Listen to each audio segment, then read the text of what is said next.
Okay.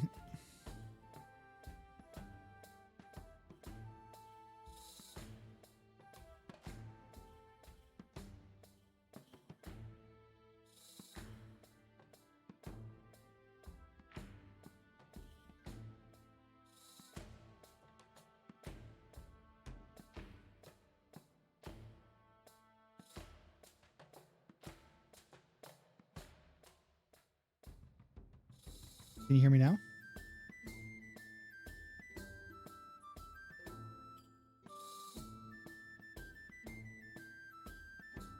Can you hear me now?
And welcome to Wednesday evening, everybody. Welcome back to the Games Tavern.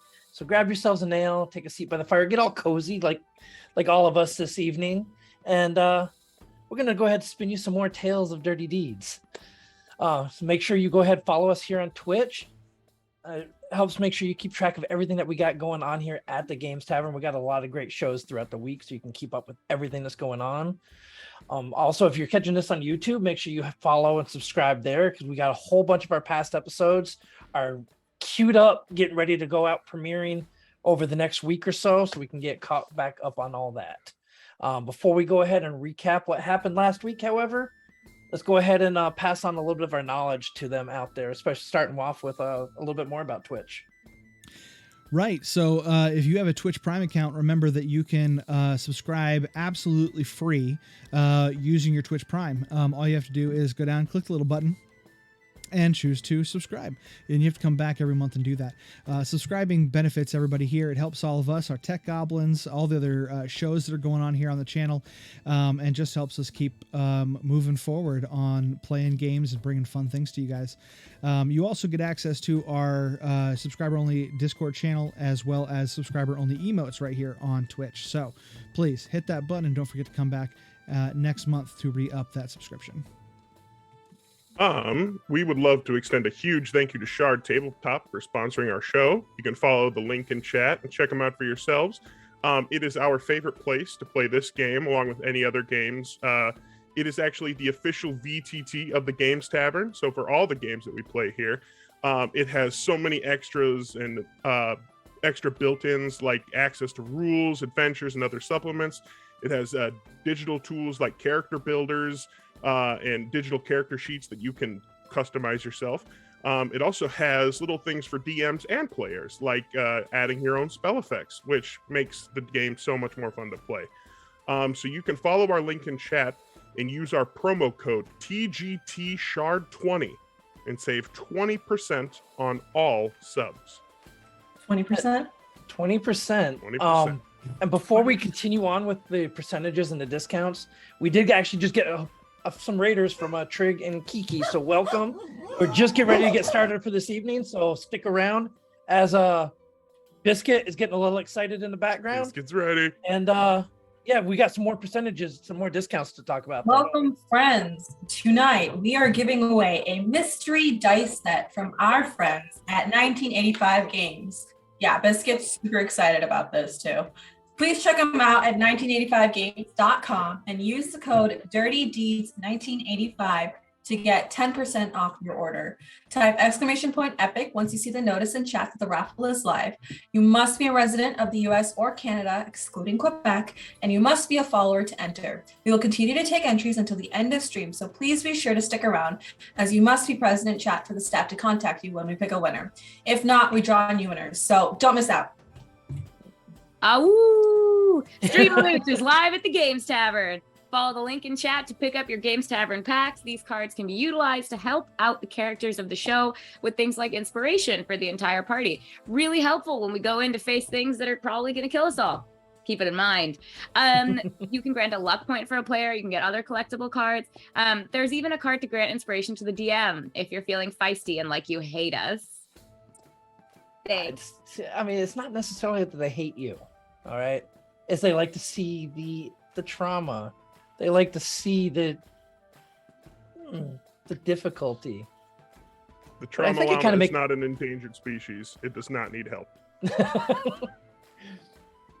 Well, speaking of endangered species, last week, our adventurers finally worked their way down into the cogs of Sharn in search of the rumored creation forge down there so that they can continue on their mission of destroying the forges across the continent of Corvair.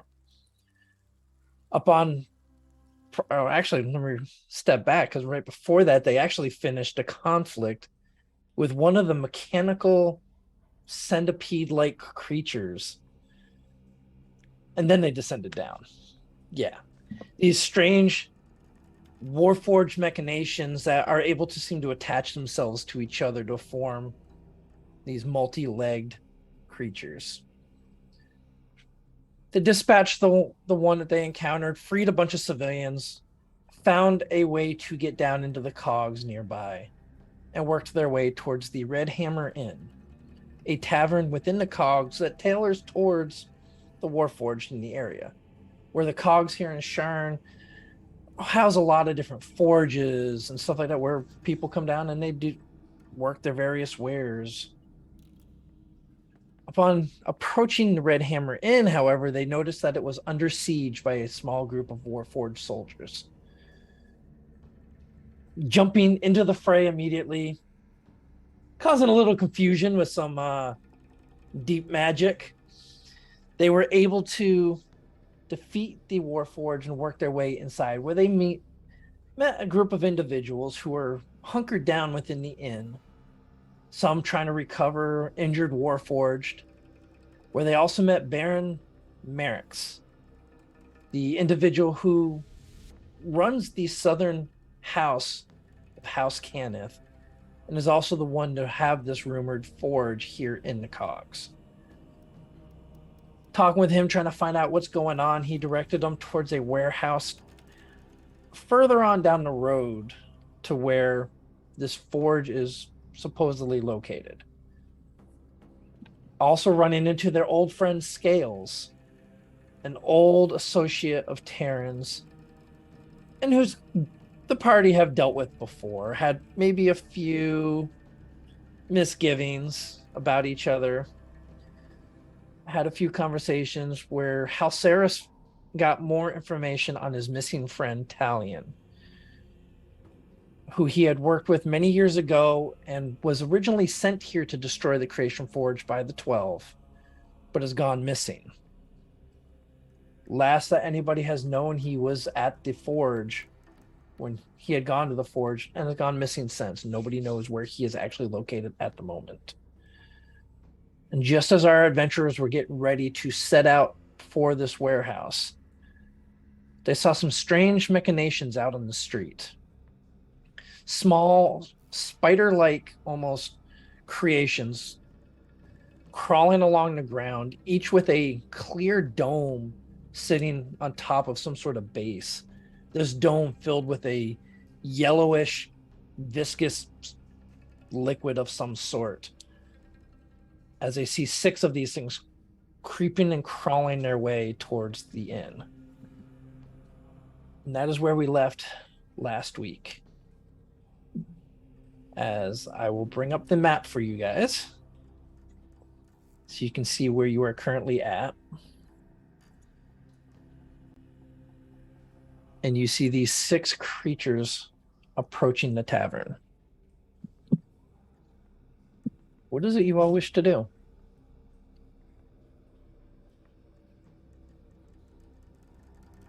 Wait, I'm sorry, I can't tell from the map. Do they look hostile? So you can't really tell if they look hostile, but they're machinations in a place that's been overrun by the enemy Warforged.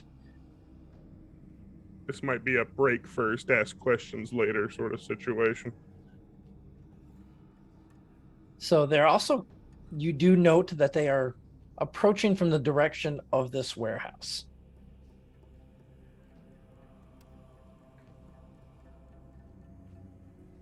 So what are you all doing? Are we up top or are we at the bottom? So most of you are at the bottom. The only one that's up top is Terran at the moment. And I can see them from like a window down bottom. Yeah, so a lot of the windows are boarded up, but there's enough slits in between the boards that you're able to see out, and you can see these things. They're no big. They're about half the size of Biscuit, your steel defender. Could I make a intelligence, like an investigation check, to see if I can tell anything about them, about their, like how they're built, what they might be able to do? I'm gonna sure. Sweet. Okay. You'd like to see if there's any markings of death cannon, like on the side of any of them. Investigation. Yeah. Right. Yes. Okay. We got a 19. With the 19, you're kind of looking out, and you're looking at it, and there's something about the solution that's inside this dome you've seen before. usually leaking out of somebody's head from a head wound. It looks like it might be some sort of fluid that houses a brain, but you don't see any brains within this. Okay, I'm just gonna shoot at the jar.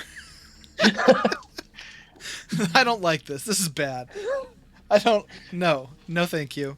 Okay, so you're gonna shoot through the slats. Taryn, you're up top with scales. What are you doing? And I see them. You see them approaching as well. And I see the bolt fly out. I don't need to see the bolt fly out. I'm just gonna shoot. I'm gonna shoot it. Okay. Nothing good comes from mechanical anything so far Hey in now. my experience. Hey now. That's Okay. not coming from steel. But if it doesn't come directly from steel's direction, nothing good comes from it. If they're coming towards us and we don't know what it is, nothing's good. So I'm just gonna shoot it. All right, Ro, what are you planning on doing? I think I'm following Karen and Olana's lead. Okay, well, you're downstairs. Yeah. Taryn and Olana are upstairs right now with scales. I'm gonna head up then. Okay. I want to Echo, be part of the cool guys. Okay, Echo, what are you doing? Going the opposite direction. Sorry. Can I just wait until they come closer? Okay. Can Yeah. I ready an attack? So you're inside the building right now. Yeah. So what kind of attack do you want to ready? You Well, did get your they- javelins back, right? I do have my javelins. I can also throw them, but if they politely knock at the door, can I just bunk? If they politely knock at the door, sure. Wait, are Um, we going outside? What is everyone doing? So everybody else is getting ready at the windows. Out the windows? Okay, fine. Then Um, I will ready a javelin. So I'm going to let you know that these slats and that are covered, these boards that are covering the windows, are not really conducive for you throwing a javelin through. Well, Could something like a perhaps a playing card pass through it? Possibly. I see Echo struggling for a thing. Steel, give her the deck.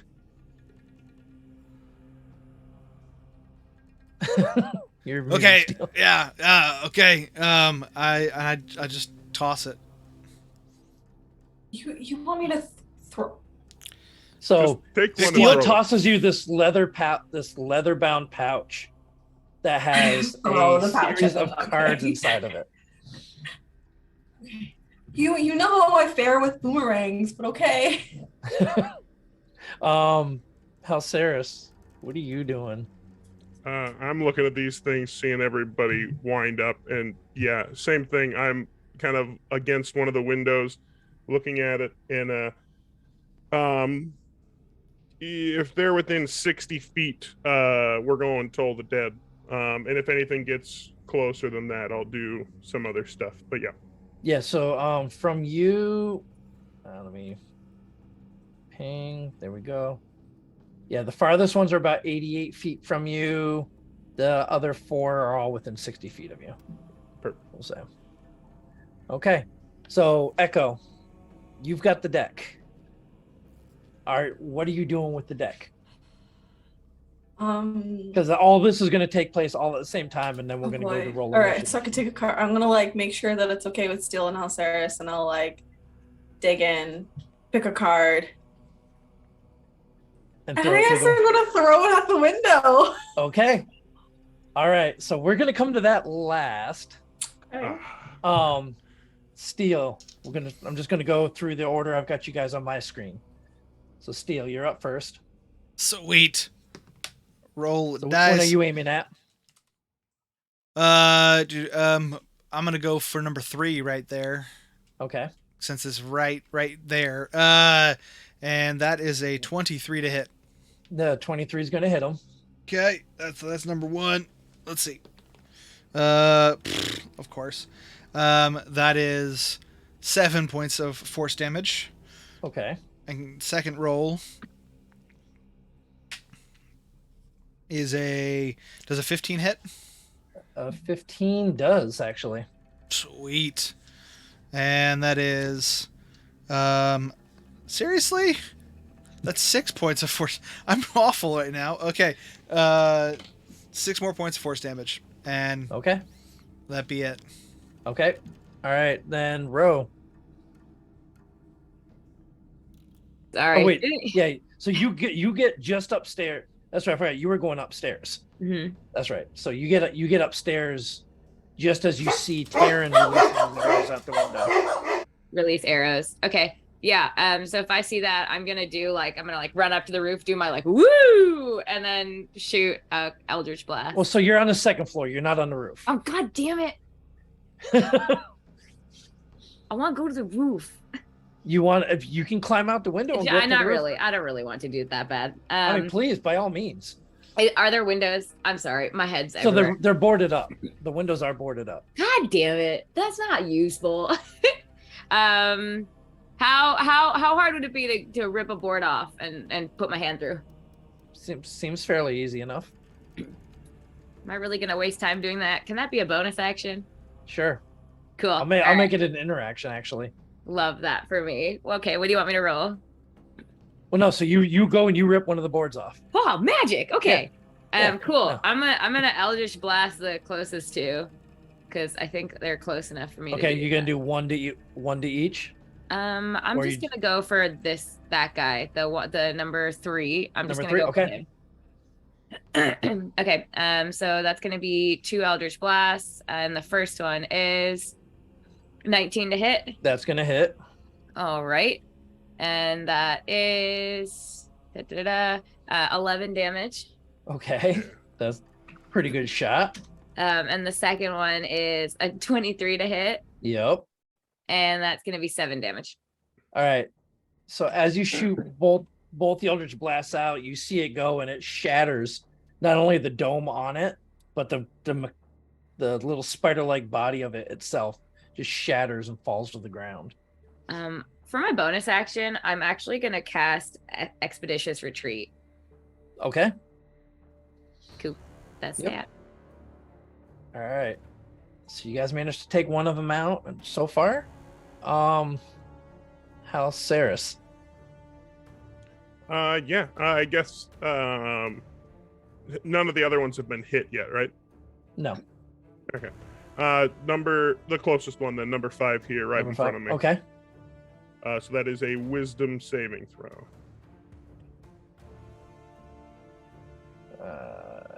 And that is a failure. Okay, so that's all 2d8. brain, no wisdom. 2d8 plus 5, 13 damage. Okay. And then as a bonus action, he's not close enough, so I'm just going to I'm going to tap my staff to the ground and activate Shillelagh, just in case Okay. anyone gets close. But that's my turn. Cleric get inactive. Okay. Now, Echo. I need you. Question. Yep. Do I not get to shoot something? Can I, when I'm throwing the card, can it be also an attack? As a thrown item. Especially if I rolled recklessly. So if throw that you were to, far away. here's the thing: if you were to, even at 10 feet, you would be at disadvantage.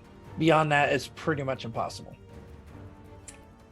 With a playing card, I will give you 10 Like feet. I have boomerang experience. I could just Throwing a playing card and throwing a boomerang are two different things. gosh darn it. All right, It's that's all fine. the flick of the wrist. But you're throwing the card out the window. Looks like Okay, so what I need you to do is give me 3d12. 3d12. All right, here we go. 17. Okay. Let me go ahead and mark this off. As you throw the playing card out there, you see it just kind of flutter in the air and land on the ground. And as it spins, you see what looks to be the picture of a knoll. And as it hits the ground, you just see the knoll rise up out of the ground, right where, and just kind of stand there looking menacingly towards these creatures. Attack! Yeah, you got a beast warrior type on your first draw? Hell yeah. Let's go, bro. All right. Now, I need everybody to go ahead and roll initiative for me. Oh boy. If we 10, must. keep it going, keep it going. It's a 14 for Echo. God, my initiative is just such shite. I'm a dex Oh yeah, based did Alana fighter. get an attack off? No, not for the surprise round. Do I get an attack off of a surprise round? You did. Oh. Anything. I didn't give you your attacks. I'm sorry. Yes, go ahead, give me the attacks. I completely skipped over you for some reason. We were all excited about the illusion. Yeah. It's because You he was hiding in the dark. Yep. It's true. I'm just gonna shoot at the two in the back. The two in the far back. Okay. Yeah. One at each. Two at one at the other. Okay. Give me the first two going at we'll say number 4. 19 to hit. 19 hits. 11 piercing damage. Okay. Second one is 17 to hit. 17 is going to hit as well. That is 9 piercing damage, so 20 to him. Okay. And then the third one, I'm gonna shoot again with the Dread Ambusher. 16 to hit. 16 hits as well. I appreciate that. Was just decreasing for each one, but that's 9 piercing damage plus an extra D8. Whoa! What's it? All right. So yeah, my computer's doing a thing. It's not a good thing. All right. What do you got for Dread Ambusher? You doing extra damage, you said? Yeah. Can you hear me? You're a little quiet. Okay. Computer's doing a thing. Nope, there you go. You just had to move the mic closer to you. Yeah, but my computer's doing the thing, so that's Okay. I don't know. Let's just refresh that. Roll a D8. All right. So while you're getting that, looks like we've Okay, got. there it is. Okay, so we got initiative 14 for Echo, 13 for Halceris, 11 for Ro. That's an extra 3 damage to that one from Tavern. So 12 to him. 12 to that. Okay. I need your initiative and steel. I got a 3. Okay. 7, baby. All right. Furthest up in initiative how Saris has ever been. Yeah. Unfortunately, none of you all beat these guys. Right. So this one rushes right up to the door. Oh god, they're so quick. Sir, take your time, please. Do they start fighting with the knoll? Can we get a knoll on the field, please? Okay, give me 1 second here. Okay, I will go ahead and add the illusionary knoll. So here's the great thing, in case you've never used it before, about Shard Tabletop. That's how easy it is for me to just pull a random monster out and add them to the map. So yes, so you have the illusionary knoll. These are one and Noli. Thanks for that. Okay, that's going to be 3d4 psychic damage to Take it Halceris. happily. No. Actually, cannoli. These guys can't quite get up there yet. But yeah, so they all work their way right up to the side of the building. And one of them you hear scratching at the door. All right, that's all of them. That's all they can do this round. So we're gonna go to Echo. Are they? So you're saying they're at the door? Well, you hear one of them scratching at the door. You saw them. You saw 3 of them come right up to the building. And you lost sight of them because they're down below the windows. You still kind of see the 2 that are out there, and you see the knoll sitting there just looking menacingly at them, but they seem to be ignoring it. Okay. Can I? Again, this is totally. No. Yeah. No, you can't. Can I like run to the door and kind of like budge it open, but in a way that kind of hurts the creature on the other side? So kind of like slam it open. So you want to slam the door open into this thing? Yeah. Absolutely. Go ahead, give me an athletics check. Ugh, let's go. Come on. Dirty 20. I'm gonna say that go ahead and damages him. So give me a D4 and add your strength modifier. D4 is a little low, but okay. Plus a Improvised 4. weapon. Plus a 4 is an 8. Okay. I mean, you're basically using the door as a weapon. Yeah. I'm So also yeah, gonna that's my like I was gonna use that as my movement of what? Yeah, it's like 15 feet to get 15 Okay. feet to get outside. And you actually pushed it back 5 feet when you hit it with the door too. Cool. And do I get another attack or is that it? So I'll let you have another attack, sure. cool. We'll So say the one kicking the that's door open was your first attack. yeah. So once it's like I see it fall back, and then I'm just gonna take my scimitar and plunge it. Okay, yeah. So it does that little tumble back where it kind of rolls over the dome, and then you see the spidery legs on it just kind of right itself up real quick. I'm so thrown off by that I'm going to recklessly attack it. Okay. All right, let's go. Oh, dirty 20. Okay. Woo! Yep. You hit it. You come down on it with the scimitar. And then do I get to use my bonus action, or Yeah, because you. Yeah. Well. Okay. Yeah. up to you? I don't want to. I'll let you. Okay. Here we go. Recklessly. 23 hits, and then That that's hits. just 1d4 plus. So 4. I still need the damage from your first hit. Oh, and from this cool. one. Yeah, I didn't realize it didn't damage there. So the first one is 10. Okay. How And much then is the the second one is 5. 1 plus 4 is 5. Okay. So, yeah, you kick this thing open. As it rights itself back up, you just come and slash into it twice, cracking this dome, and just the liquid just splashes out all over you. I don't know if you've ever been around when puppies were being born, but that smell is what you're smelling from this.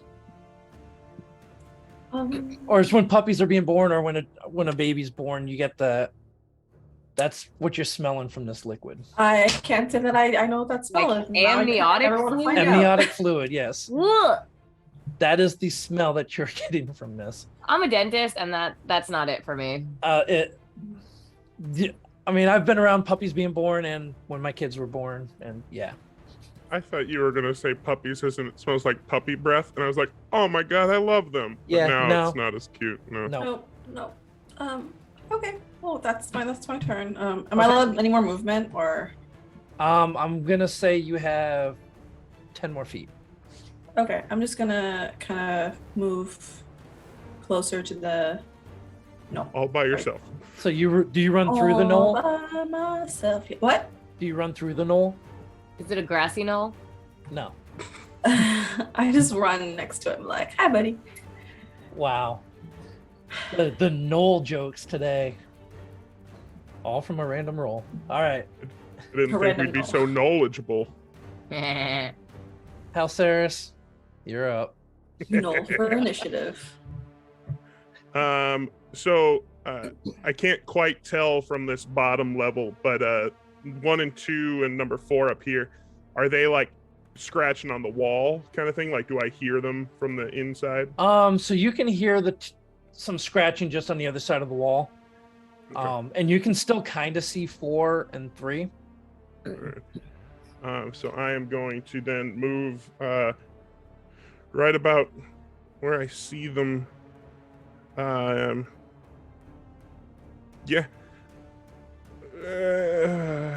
I hate using resources, but this seems like the time. I'm going to cast Spirit Guardians. Okay. So just the ones I hear just coming through this door here, I cast. I'll just add my own spell token. Okay. Oh, Yep. Spirit Guardians. Perfect. There it Another is. great feature here of Shard Shard Tabletop. tabletop, baby.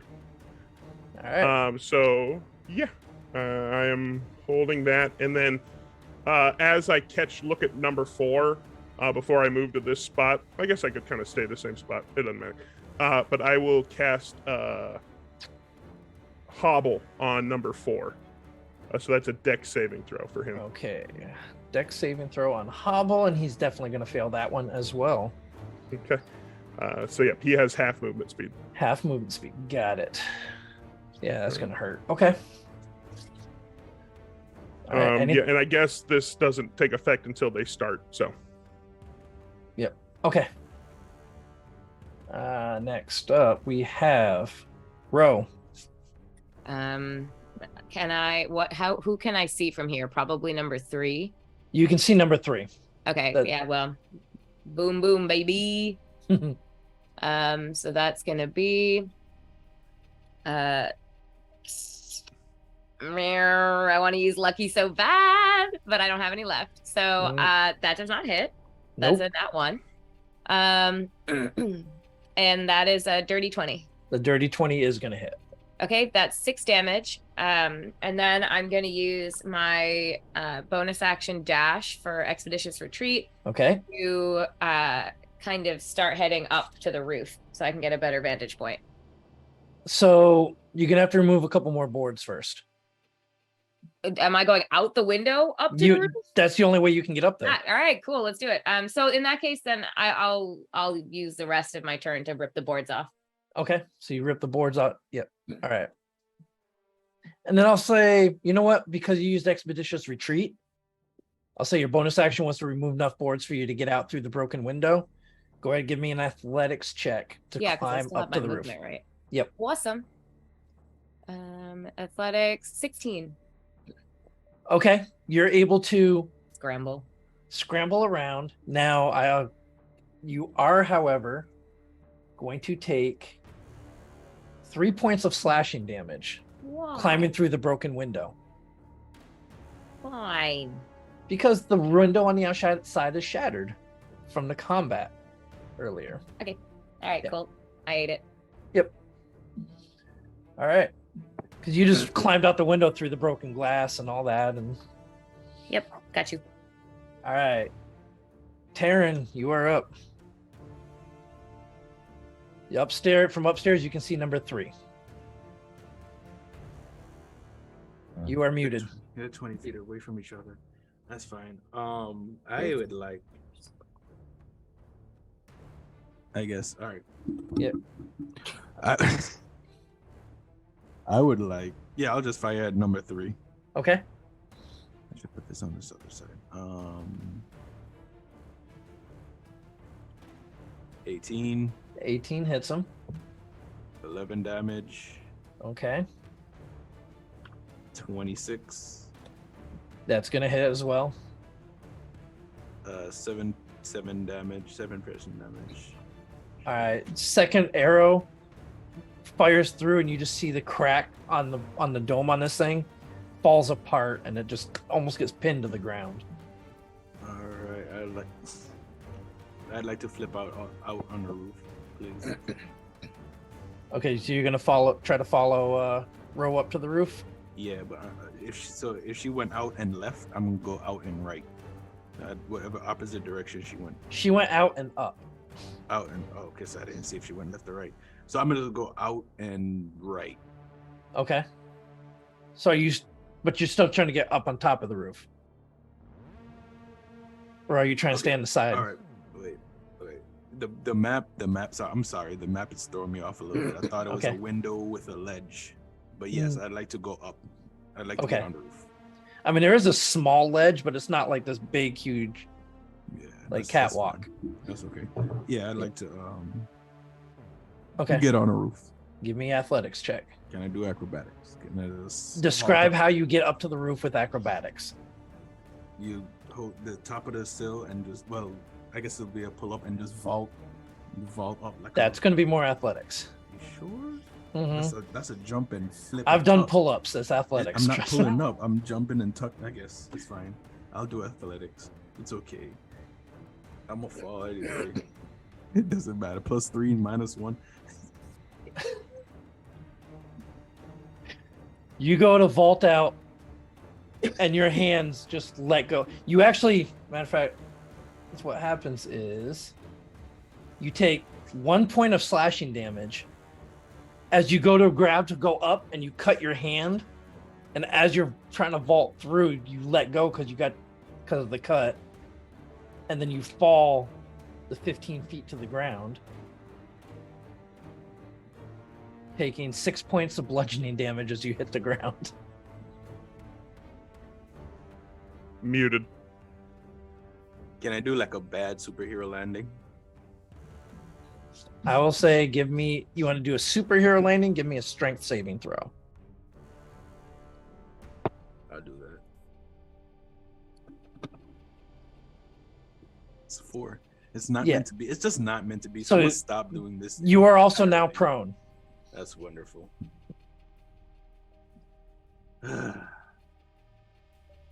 Can Olana see? Do I still have the bonus action? You do. Can Yes. Olana see number 4? Yes. Just- Barely. I'm going to give him cover, like 3/4 cover. That's okay. That's just it's okay. It's okay. It's fine. It's whatever. 9? Does a 9 hit? Does a 9 hit? Not even close. All right, does a 12 hit? No. Oh, that's great. This is wonderful. This is going great for me. She's laughing. She goes to make both shots just as you vault out the window, and she looks down. She's like, shakes her head. All right. That's her father. I do everything else great. It's just Scaling buildings, you have a hard time with. It's just not for me. It's not. It doesn't make sense. Anything else, Taryn? No, I'm gonna lay there in shame. Okay, yeah, because you did stand up. I can stand up. No, you lost all your movement with that too. Okay. The fall and I got 40 feet, but it's okay. Yep. I'll take it. I'm gonna lay there in shame and be proud of it. Okay, Steel, you are up.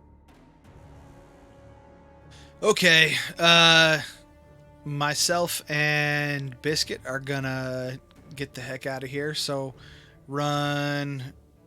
I'm gonna go like out the door, and then that away. Yeah, right about there. Okay. And Biscuit's just gonna get right up here next to Echo. Okay. And I'm gonna shoot number 4 because I feel like it. Okay. First one is 28. Yep, that hits him. Sweet. Do damage. Yeah, that's better. 9 points of force damage. Okay. Second shot is 25. Yeah, that hits him as well. Max damage, 15 points of force damage. And that one just pierces right through, and you see the fluid out of this thing just start to pour out as it drops to the ground as well. Nice. Let's see. With my... I actually have a bonus action. What should I do with it? I don't even know. Hold on. I'm used to just being like the dog attack. Well, so before you get to your bonus, before you decide what you want to do with your bonus action, go ahead and give me a enough. D6, please. A D6. That's 5, sir. Okay. Yep. No. Thank you. That's super helpful. So if you remember last week, you sent your elk off. You have a giant elk that you sent off to try to work its way down here. Nice. I'm gonna have you roll to see if it shows up or not. Very cool. It did not show up. Okay. I think that's all I got at the moment. So yeah, we're gonna be done. Okay. Yeah. All right. End of the round. You all see Speed, the red painted Warforged with the racing stripe. Looks, sees what's going on, bolts out the door and runs. and you see he runs in the opposite direction. He's trying to use this as a chance to get away. Who did that? I'm sorry. Speed, the the Warforged courier. Warforged. Yeah. All right. Top of the round. Wisdom saving throws, please. Wisdom saving throws for my two friends here, who both fail. All right. So that is 3d8 damage. 23 points of damage. 23. Wow. Yeah, an 8, 7, and an 8. Well, that's, holy shit, I didn't even realize. Thank you, Spirit Guardians. Okay. Well, let's see. Oh, that's the Knoll. That's Biscuit. That's. All right. So one of these. He has half movement speed while in the bubble. Yep. Come on, move. There we go. He comes walking up just outside of your Spirit Guardians, right in front of you, Echo.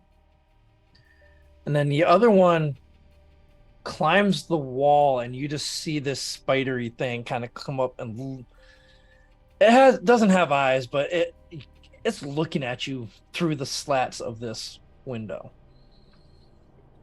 I need Halceris and Echo. I need you each to give me intelligence saving throws, please. As you just feel this energy emit from these things, almost trying to bore into your mind.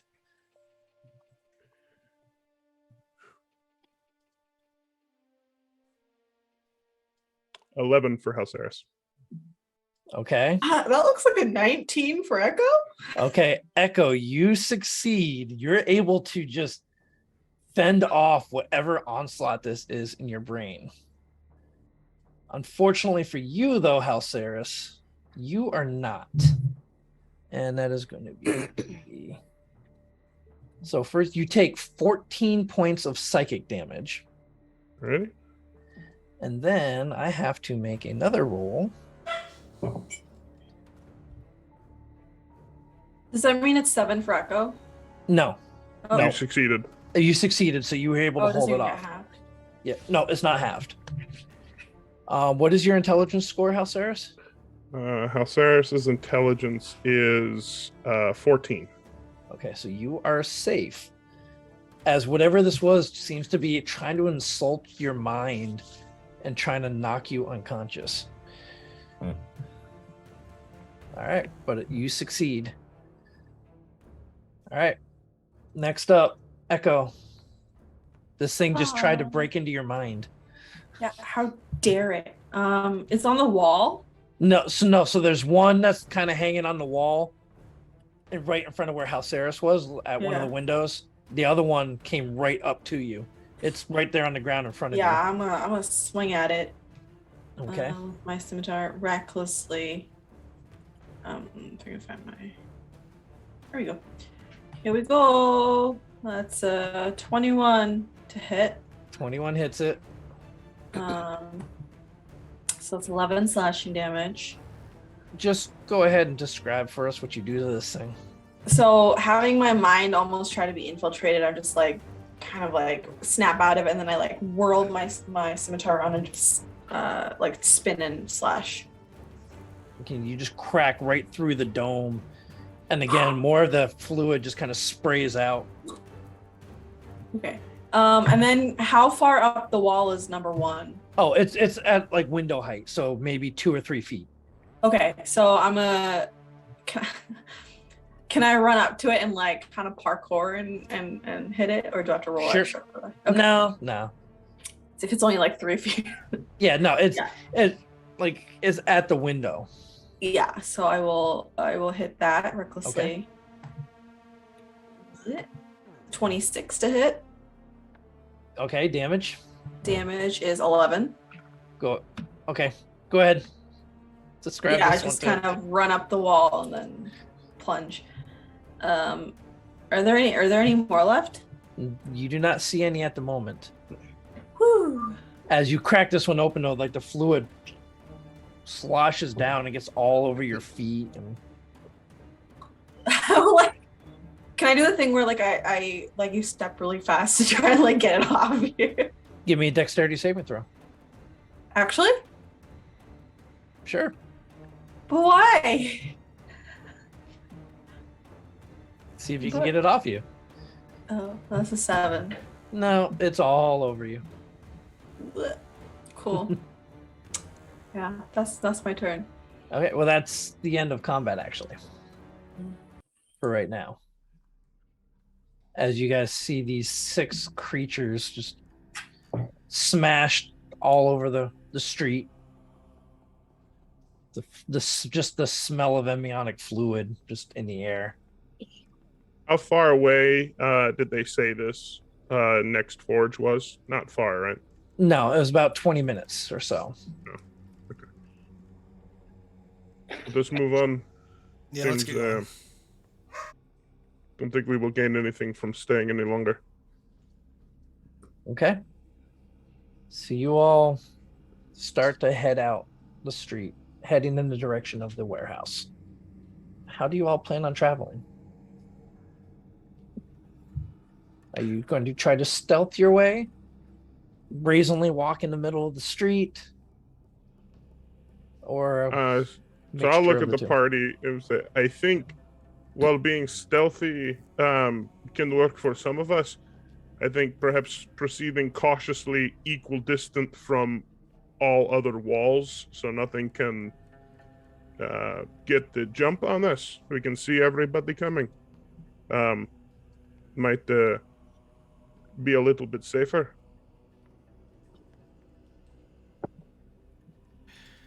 Yeah, I think probably going. I'll just follow where you're going at this point. I don't think I'm gonna be good at doing the stealth thing right now. Can I lean over the roof? So what? Yes. Would you like to join us down here? Or do you see anything up there? Give me a perception check. That's a 17. So 17, you kind of looking around, like where are you focusing your, like where are you mainly trying to look? I'm just trying to do like a kind of slowish pan just to see Okay. if there's anything coming at us that I can view. Okay, so kind of looking the way you originally came, you don't see much, but as you kind of look down the street where you're planning on heading, you see figures. Can't quite make them out from where you're at. Some ducking behind crates, some ducking down alleyways, hiding behind chimneys on the roof. Do you see any antlers? Really big antlers. No. But I'd relay what I do see to them. No antlers at the moment. You don't have any way to talk to him, right? No, not really. Nope, I don't think so. Should I come down? Yes. Bro, please come down safely. Looking at Taryn on the ground. I was gonna say, well, I'm not Taryn, so. How do you plan on getting off the roof, bro? Are there any like the storm drains? Yeah, there's some over at the corner. Can you I could like jump off and I'll catch you? Oh, it's like a good trust fall. All right, let's do it. How Okay. tall is that building? You said 15 feet? No, the building itself is like 20. From the roof is like 25 feet. Okay, so what I'm 25 actually feet. gonna do? Wait. Hang on. I have an idea. What's your I'm idea? just getting off a building. Can I? Wait, where is it? Where is my bonus action that allows me to turn into a giant? Maybe save it. So what I can do is what I'm gonna try and do is I'm gonna Echo go stand under the storm drain, Okay. and I'm gonna try and slide down, and at the end just like What? Okay. I'm gonna stand right behind Echo. I'm gonna say go ahead. I will let you choose athletics or acrobatics. thank God for that. That's an 18. How far off the ground do you wish to let go? Like not very far. Like just so that I can just plop into Echo's arms. Okay. Yep, you're able to do that. You shimmy down, and then right before you hit the bottom, you're just like, ah! Yeah. Flying squirrel. Yeah. I mean, luckily I'm like quite small. That's how you do it, Tyrion. Before we start heading out, Obscene hand gesture. I'm gonna ask Tyrion, do you wish to bring Olana with us at this point? It could be quite dangerous. Look at I just look back at it. I'd rather bring her along. Yeah, easier to keep an eye on her. I'd rather not, but it's, at this point, it's a bit too late. So, onward we go. All right. So again, how are you all traveling along the street? Not as noisily as last time when Steele and I were just playing tourist. So a little more cautiously, but just straight down the street so we can keep eyes on just the surroundings. Okay. I'm going to again have Biscuit be stealthy. I'm going to attempt to move slowly, but I'm also not.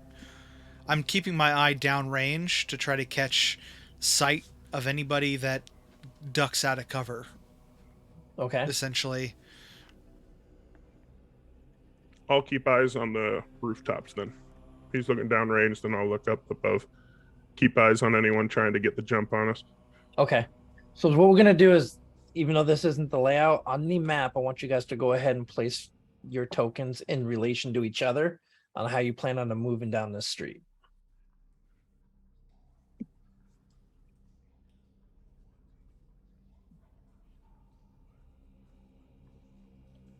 I mean, yeah. And like, Yep. we're going to travel for a bit. The Spirit Guardians last for 10 minutes, so we're just going to let them be. Okay. Yep. I kind of figured that's why I went ahead and left them there. So oh no, wait. Okay. I was looking at the illusion. It can technically, if somebody spends some time, they can keep moving it with us, right? I believe Until so. it's Yes. dispelled. So, Yep. Yeah, I'm just Can going it just go in Biscuit's mouth and just like a decoy that's just coming off of Biscuit?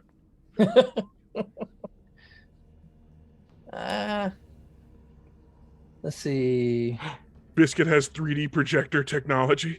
oh my gosh, this is happening next. Fucking movie nights, let's go. This is our equivalent of Goddard from Jimmy Neutron. Hell yes. Yeah. So it looks like you can't move the card though. No, but you can use. So it's got to stay within 30 feet of the card. Oh, does it? Oh, Yep. gotcha. Yeah. Fair You enough. can use an action to move it magically anywhere within 30 feet of its card. Okay. So it's got to stay within the 30 feet of that. So unfortunately, you cannot take the illusionary knoll along with you. If we take the card and we put it on Biscuit's back.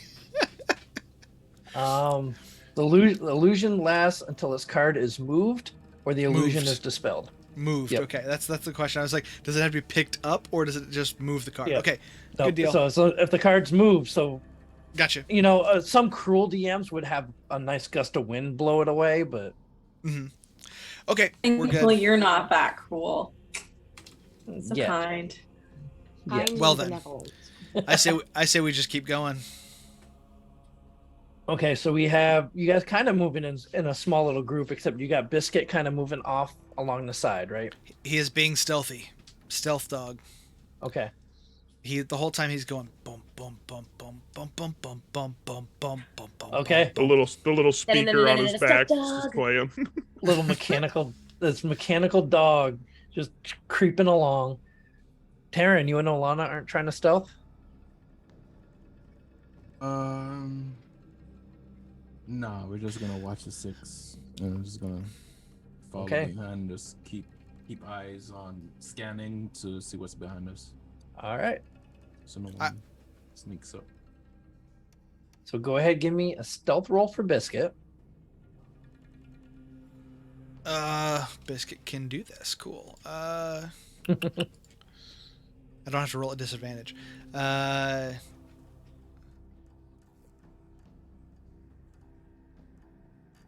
So Should just be his dex, I think. yeah, that'd be a 14 then. Okay. Or no, wait, hit. Okay, yeah, that's saving throws, athletics. Okay, there we go. Gotcha. Yeah. Okay.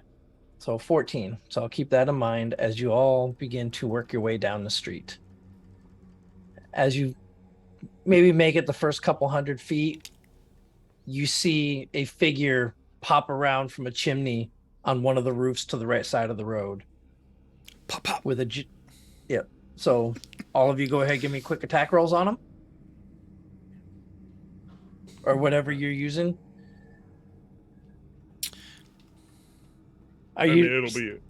It'll be a Toll the Dead for me. Okay, I'm gonna say he's probably about 90 feet from you.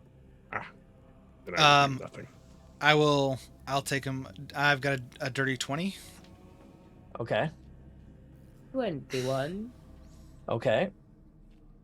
Can't do anything if you're only 90 feet away. 15. 15 will miss him. 15 hits the chimney. 6 damage for me. Warning shot. Okay. Do I get 2 Eldritch Blasts because it's 1 attack? Yep. Second one is an 18. Okay. 8 damage. Okay, so that's 8. So that's 14 total. Okay.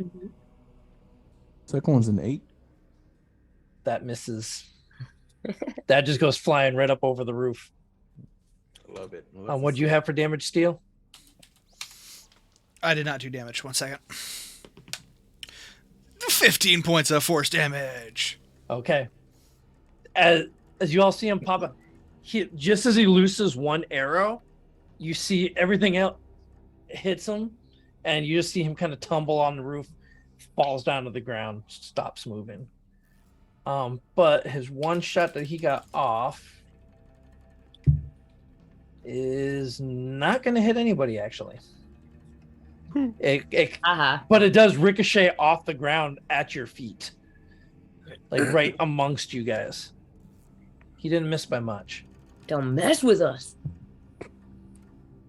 All right, you guys continue on a little bit further,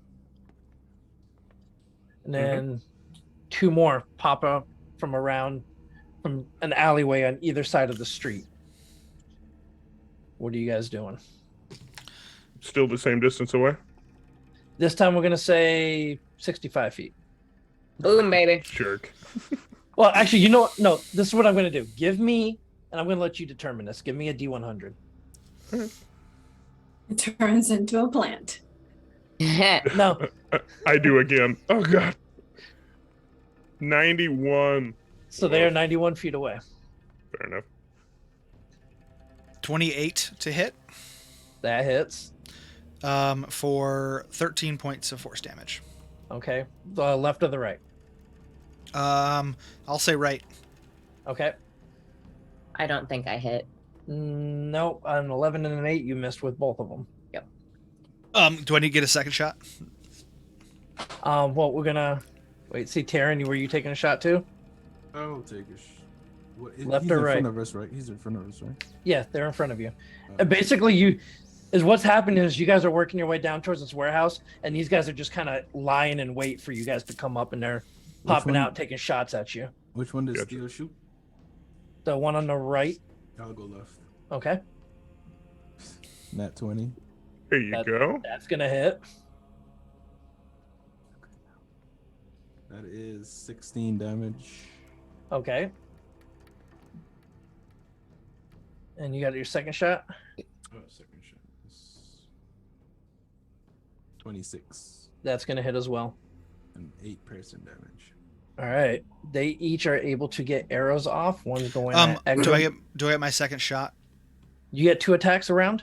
Yes. Yep. Repeating shot. Repeating shot. Okay, right. Yeah, go ahead and make your second shot too. Okay, 23 to hit, That and hits. 14 points of force damage. Okay. On right. So that one gets down. So the other one does get his shot off, however. And that is going to be a 17 to hit steel. Hold on. Wrong page. Yeah, 17 will hit. Okay. So you take 8 points of piercing damage. Okay. And then he ducks back into the alleyway.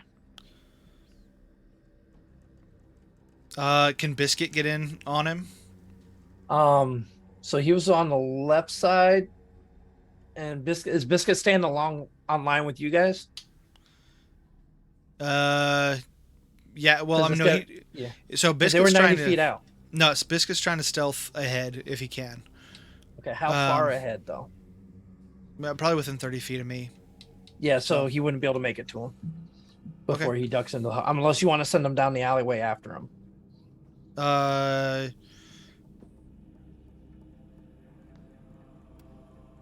mean, I guess with well, so the way it would work is Biscuit would give chase as long as he's within, as long as he doesn't, disappear out of sight or, can't get back to where I am. Okay, so Biscuit would then break stealth to go running after this guy. Yeah. Yep. Okay. So Biscuit breaks stealth, runs up to the alleyway, looks down, and sees this Warforged climbing the side of the wall. Okay. Successfully. Is he within a jump's reach of Biscuit? By the time Biscuit would get to him, no. No. Okay. Fair enough. We'll just keep an eye out for him on the roof. Yep. All right. You guys get a little further down, and you pass that alley, those two alleyways. You kind of, as you look down each one, you don't see anybody. While this is happening, I'm going to ask Steel for the bag of holding, reach in and grab the crossbow and put in my longbow because I don't really use it. Okay. So I have a crossbow. Okay. Do you load it as well? Yeah. Okay.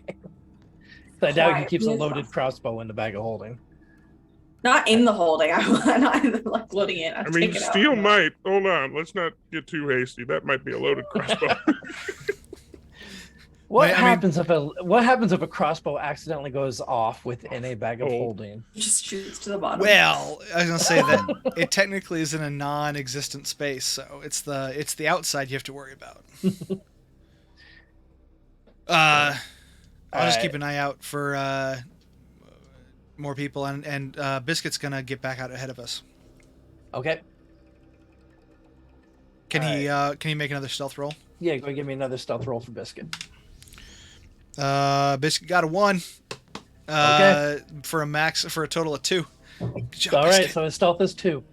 So you see Biscuit go to start sneaking along the side, and he just clink, and you hear the metal of his belly scraping along the metal grates here. Good job, bud. Good job. And he just you see he looks all like his tail's kind of going a little, like wagging a little bit. All right, you guys go for about another 10 minutes. At this point, your Spirit Guardians drops. Fair enough.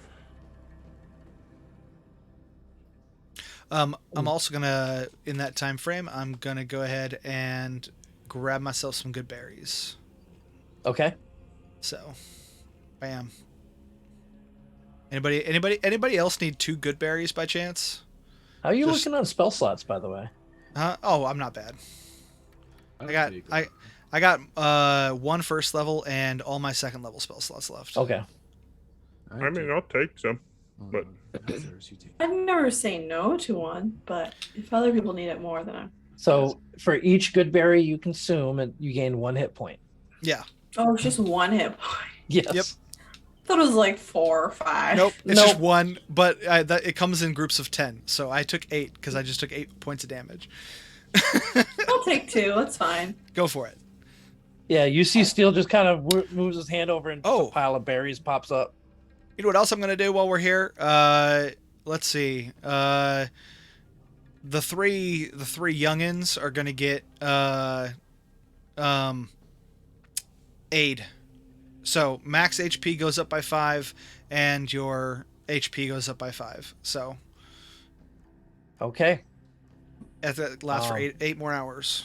Yeah, and that's non-concentration. Nope, just is. And that uses up your last first level spell slot, right? No, that's a second. That's a second. Or second, level that is spell second level. Okay. What did we get? I'm sorry. So you're basically your max hit points for the next 8 hours goes up by 5. Aid? Yep. Yeah, from for 8 hours. Yeah, aid. Isn't Yep. it the max 8 points and as well whatever you have? Yeah, your max hit points goes up by 5, plus you gain 5. Yep. To go with it. Yep. I don't know how to. Yep. Okay. All right, go ahead and give me a d6 roll as well, Steel. I'm seeing Steel One. do some of that. Okay. I'm going to channel divinity on my amulet, my amulet of the devout, harness arcane power, and get a second level spell slot. And I'm going to cast Cure Wounds on myself at second level. 13. That'll be fine, probably.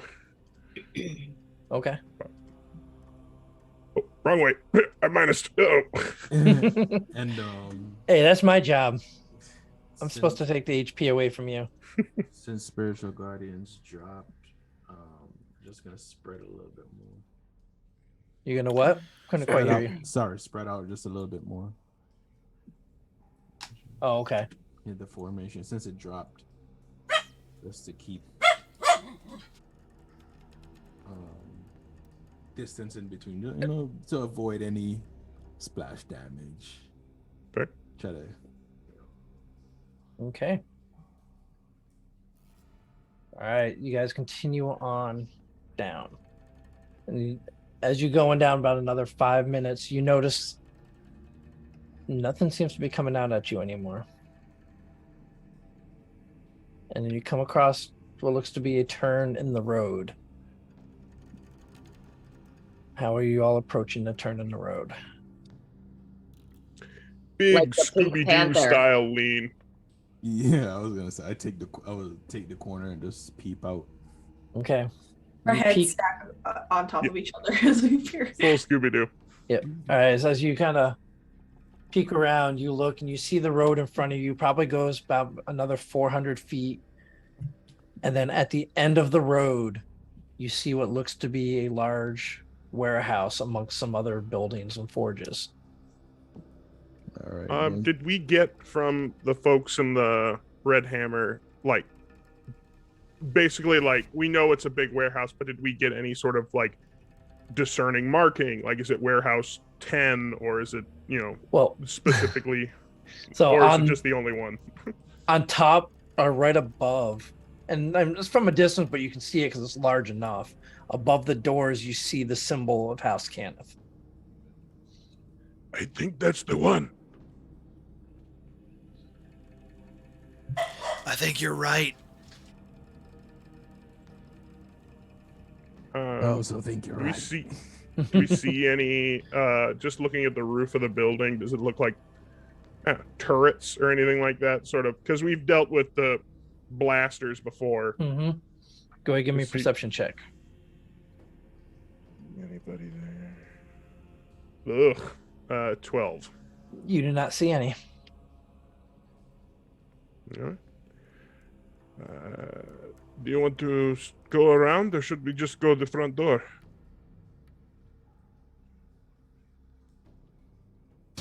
Let's just do it. Let's just go.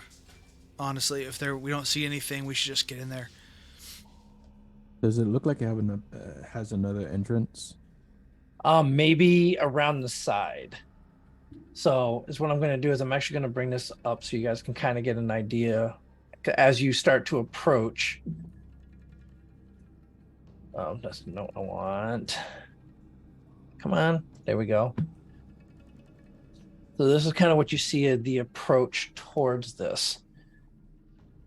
Surrounding both sides of the street here have other buildings, which may look like other warehouses or storage areas. And then at the end of the street, the building you see is the warehouse marked with the symbol of House Cannith. Great. I love a kill box. It is perfect. It's amazing, isn't it? You all are approaching from down this way. Perhaps we should. Is there a way through any of these buildings?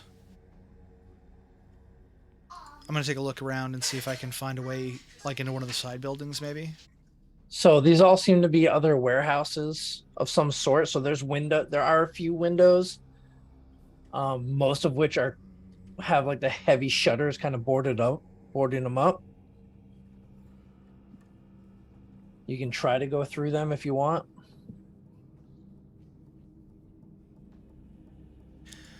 But if we just run, well, so there's no movement on the. I got a bad perception check, but there's no movement on the rooftops or anything, right? You guys don't see any. So if we just kind of creep along the building, try to mitigate, stuff coming from us above. Just hustle our bustles to get there. We don't really need to stealth, right? So we can just go. I mean, yeah, there's not really anywhere to stealth to. Yeah, the rooftops here aren't like awnings, right? Does it hang off quite a bit? Or yeah, so there's a little bit of an overhang coming off of these. They look more designed to try to make sure that water doesn't, because even though you're in the cogs and it's really hot down here, water does still kind of occasionally drain down from above. I'm gonna grab the deck, and I'm gonna try this one more time. Try this trick. I'm gonna toss a card as far as I can towards the front door. Okay. Where can you throw the cards? Is 10 there a feet. thing on there? Well, I was gonna say, I was gonna try to shoot it as, you 10, can use 20. an action. Wait, so you can use an action to draw a card at random from the deck and throw it to the ground at a point within 30 feet of you. Right. So I'm gonna throw it 30 feet ahead. Okay. And I'm just gonna let's see what happens. Give me a 3d12. 3d12. Yep. Okie dokie then. Let's. So I have a chart here that's got all this based off your dice rolls of what you guys still have left in the deck. Dark magician. Okay, 1, 2, 3. Roll them dice. 16. Okay. Interesting. So, as you throw it out, you see what looks to be an image appear on it of a large looking humanoid creature with blue skin, almost like a tattered rag hanging off of its head, from its head, kind of on its back, holding a giant glaive. As it hits the ground, you see this creature kind of form out from it. I'm gonna say right about there. As none of you guys have ever seen one of these before, but it's an image of an Oni, Oh, Jesus. also known as an ogre mage. Oh, my. Steel, you can make it run 30 feet, right? From that spot. Oh, you muted again.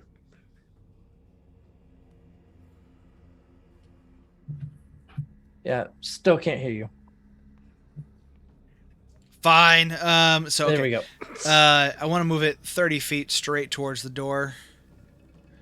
And So that's going to right where it's at now, as far as you're going to be able to get it close to this. And now what is the... Okay, so they have to do that. Who's good at like deception and can just be like, oh, I sure hope no one comes out to shoot me, for like throw the voice for our Oni. wait, Does don't somebody you want to try to do that to add to this? don't you have that cantrip? Oh wait, hold on. You have thaumaturgy because you could do that. I don't have thaumaturgy. No. A cleric who did not take thaumaturgy. My cantrips are different. Is prestidigitation also a cleric spell or no? That's a No, wizardy that's more. usually an arcane caster. So And wizards, sorcerers. and would this be performance or deception? If you're trying to do it yourself, I will let you choose. I'll try it. Okay. What am I saying? I have deception, but go ahead. Before this happens, I would like to move myself under here. Underneath the awning over on this side. Okay. I rolled a 24. Okay. I'm gonna move to the opposite side. Also, Ro has hiccups too, apparently. So I will move to this what far am I side as well. saying? I'm eventually. This building on the left also has an awning, right? Are you trying to appease to Yes. it? Or Oh no!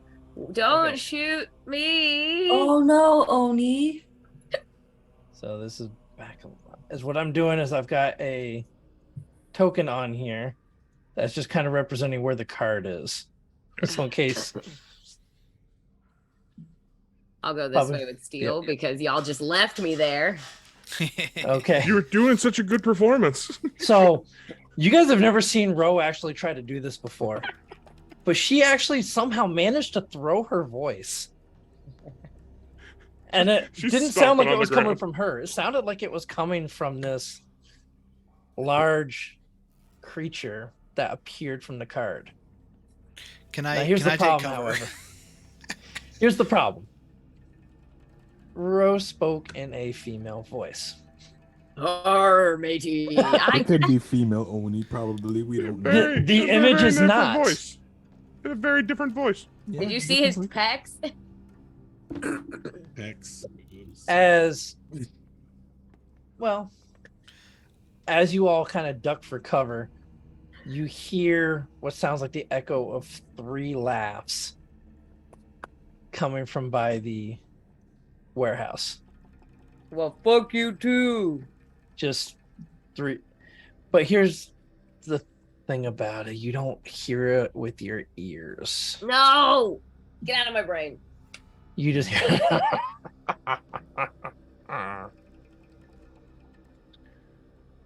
And materializing as if a spell ended, bringing them into view. You guys see 3 of these mechanical creatures that Terran had encountered before at the previous forge. Kind of tall, humanoid looking warforged creatures. No mouths, no sort of normal facial features, except they have mechanical tendrils coming out of where their mouths should be. And their elongated heads look like jars, each of which you can see appears to have maybe 2 or 3 brains in Ew. it. We And they're call just- them Machilithids? Yeah, that's what I was trying to remember. Illumex? Mechathids? Mechathids, maybe? Mechathids? Yeah. And you These know. are mecha mind flayers, aren't they? Or Mhm. Yeah. Illithid is Mecha another flayers. term. Illithid is another name for a mind flayer. Magilla Gorillathids or something. I don't know. Don't tempt him. That would be terrifying. Okay, it's time for this to be over. I shoot it. Okay, before we get into that, This is actually a good spot for us to go ahead and take a quick break. Is it? Yeah, because this is probably going to take you guys a little while, and I want to make sure you have a chance don't to. know that. Yeah, I do. I'm not going to try to sound cocky here. This all looks bad. They knew you were coming. I mean, it's And they're assholes. yeah. But before we go ahead and step away, though, I think we just got a quick reminder for you guys about what we're actually giving away this evening. Yeah, before we slay those mind flayers, remember today we are giving away a mystery dice pack from our friends at 1985 Games. Type !epic once you see the notice in chat that the raffle is live. You must be a resident of the US or Canada, excluding Quebec. Sorry about that. And you must be a follower to enter. We will continue to take entries until the end of stream, so please be sure to stick around as you must be present in chat for the staff to contact you when we pick a winner. All right, yep. Make sure you stick around and see what happens with these creatures as soon as we come back in just a few short minutes.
All right, and welcome back. Right before we went on our break, our crew was approaching the warehouse that supposedly houses this creation forge they've been sent to destroy. They were kind of set up on here and there by various warforged along the streets as they approached. Sensing that there might be something waiting for them at this warehouse, using their deck of illusions again, they managed to summon the illusion of an Oni this time, who is now currently sitting in the middle of the street. And to everybody's surprise, Ro was able to throw her voice to make it sound like it actually came from this Oni. But after this happened and everybody kind of ducked off to the sides, they started hearing the echo of laughter in their heads, coming from what sounded like 3 individuals, as 3 of these now dubbed mechathids materialized as if an invisibility spell has worn off on them. And they seem to now be standing in between our adventurers and their destination. So I need everybody to go ahead and roll me initiative. Hey guys, we got those bad ones out of the way first. Good. I'm Much back where I'm better. supposed to be. Meh. Okay. Mm-hmm. Mm-hmm. And yep, okay. That is much better initiative, it looks like. Not by much. So we have Tavern with a 22, Echo with a 17, Ro with a 13, Steel with a 10, Halceris with a 6. Under Right back 10, at the baby. bottom where you belong. Right where I'm comfy. That's where I make my house. Yep. All right. So, and for those of you who have never used it before, wonderful Shard Tabletop has put it all in order for me. So as we go through this, it's easy for me to keep track of whose turn it is. Well, we're starting at the top of the round with you, Taryn. Yeah. Yeah, I'm just. I don't. There's no time. I'm just firing. Let's get it in. Okay, who are you shooting at? Let's go far right. Yeah. Okay, I was just checking distances real quick. Yeah, far right. As a bonus action, I'm going to cast Ensnaring Strike. Okay. Excuse me. And let's attack that guy with a nat. Oh 20. hell yes! Started off right. Yeah, no, that is definitely gonna hit him. Just roll damage on that. That is real critical. 10 piercing damage for that. Okay. I'm gonna go ahead and mark him as my favorite foe. Okay, so he is now marked.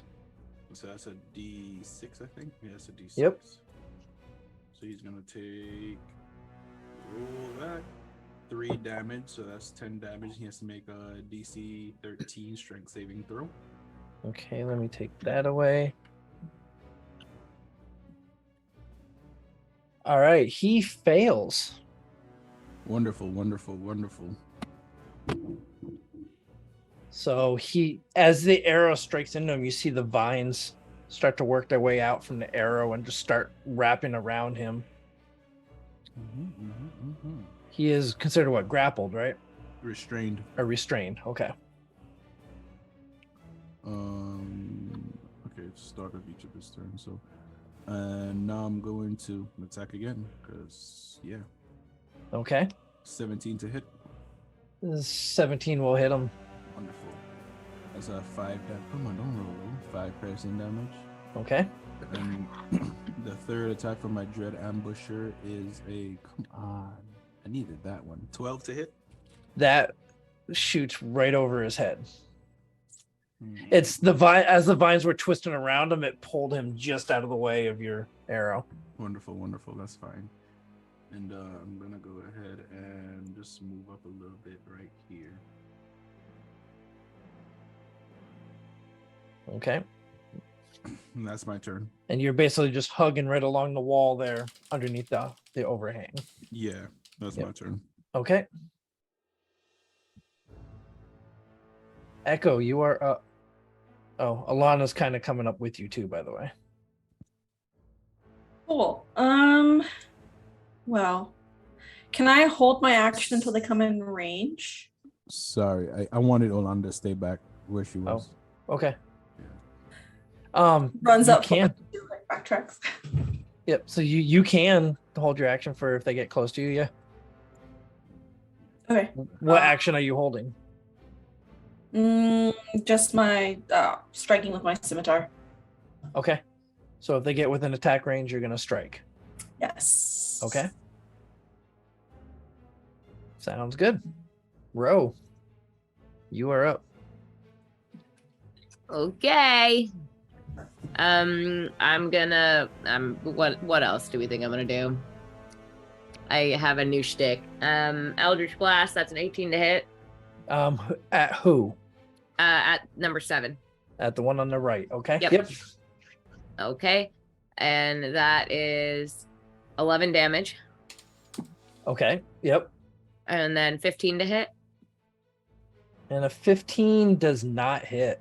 Okay. You see it strikes, but it just kind of impacts on his plating and just doesn't seem to have an effect. Okay. Sounds good. My question, would Expeditious Retreat have fallen by now because it's 10 minutes? Yes, it has fallen. Okay. So that's that. Yeah, that's my turn. Okay. Next up we have Steel. So Okey-doke. Steel, at the top of the round, go ahead and give me the D6 roll, please. Hold on. Or There at we the top go. of your turn. 3. Okay. The giant elk does not show up this round. Okay. He's gonna save us. He's gonna save us in the end. You all watch. Oh. Like the T-Rex. Just. Primal. Let's go Hey, primal. he's still there. He is trying to find you guys right now. Okay. I'm going to move my 30 feet, kind of stand underneath this ledge here. And then I'm going to cast Vortex Warp on Echo. Okay. And I'm going to move Echo. I can move her anywhere within 90 feet of me, so she's going to pop up right behind the one that is currently restrained. Like, right there where I am, and I'm going to put myself back where I was. So, here's Vortex Warp. Echo, you have a choice. You start to feel this magical energy trying to pull you from where you are and plop you down somewhere else. You've never seen Steel do this before. But I know that Steel is casting it. I'm gonna say yes. Okay, You then have I a trust choice it. to fail it on purpose or to let it or to try to I resist know it. who's casting it, so I trust it to happen. Okay. Cool. So you pop up right there. You are now within range. Oh my god! Say, Swing, reckless. Let's go. Rage. No, wait, you don't have a Oh. bonus action. You don't know. Don't worry about it. I don't have a bonus action. I wish you could hold bonus actions too. That's fine. I'll just. A 16. So 16 just gets through his armor. Okay. And it would, it's advantage, right? Well, yeah, you're reckless. Never mind. Yep. And then I get to use all my attacks, right? Because I held the action. Yes. Cool. Yep. Do it again. So that's You 8. can't do the bonus action like follow up. You can just get the 2. That's okay. First attack is 8 points damage. Okay. Second attack is 21 to hit, and damage is 9. Okay. 17 damage. Yeah. So it's sitting there, kind of wrapped up in this stuff. Looks around at you. Woo. All right. So Steel, you cast Vortex Warp. You moved up. Vortex Warp. What else are you doing? I'm going to have Biscuit use a dash to run as close as they can get. Okay. That's it for me for now. Okay. My turn. So you see the one in the center just kind of moving his hands around in the air. And then you all see a shimmer just kind of move across the road in between the buildings.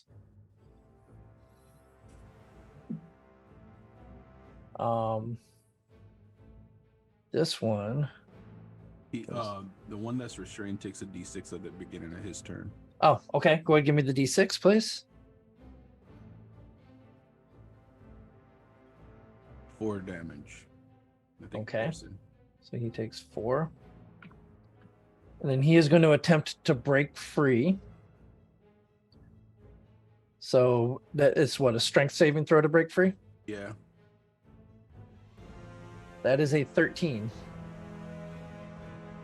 13 is what he needed.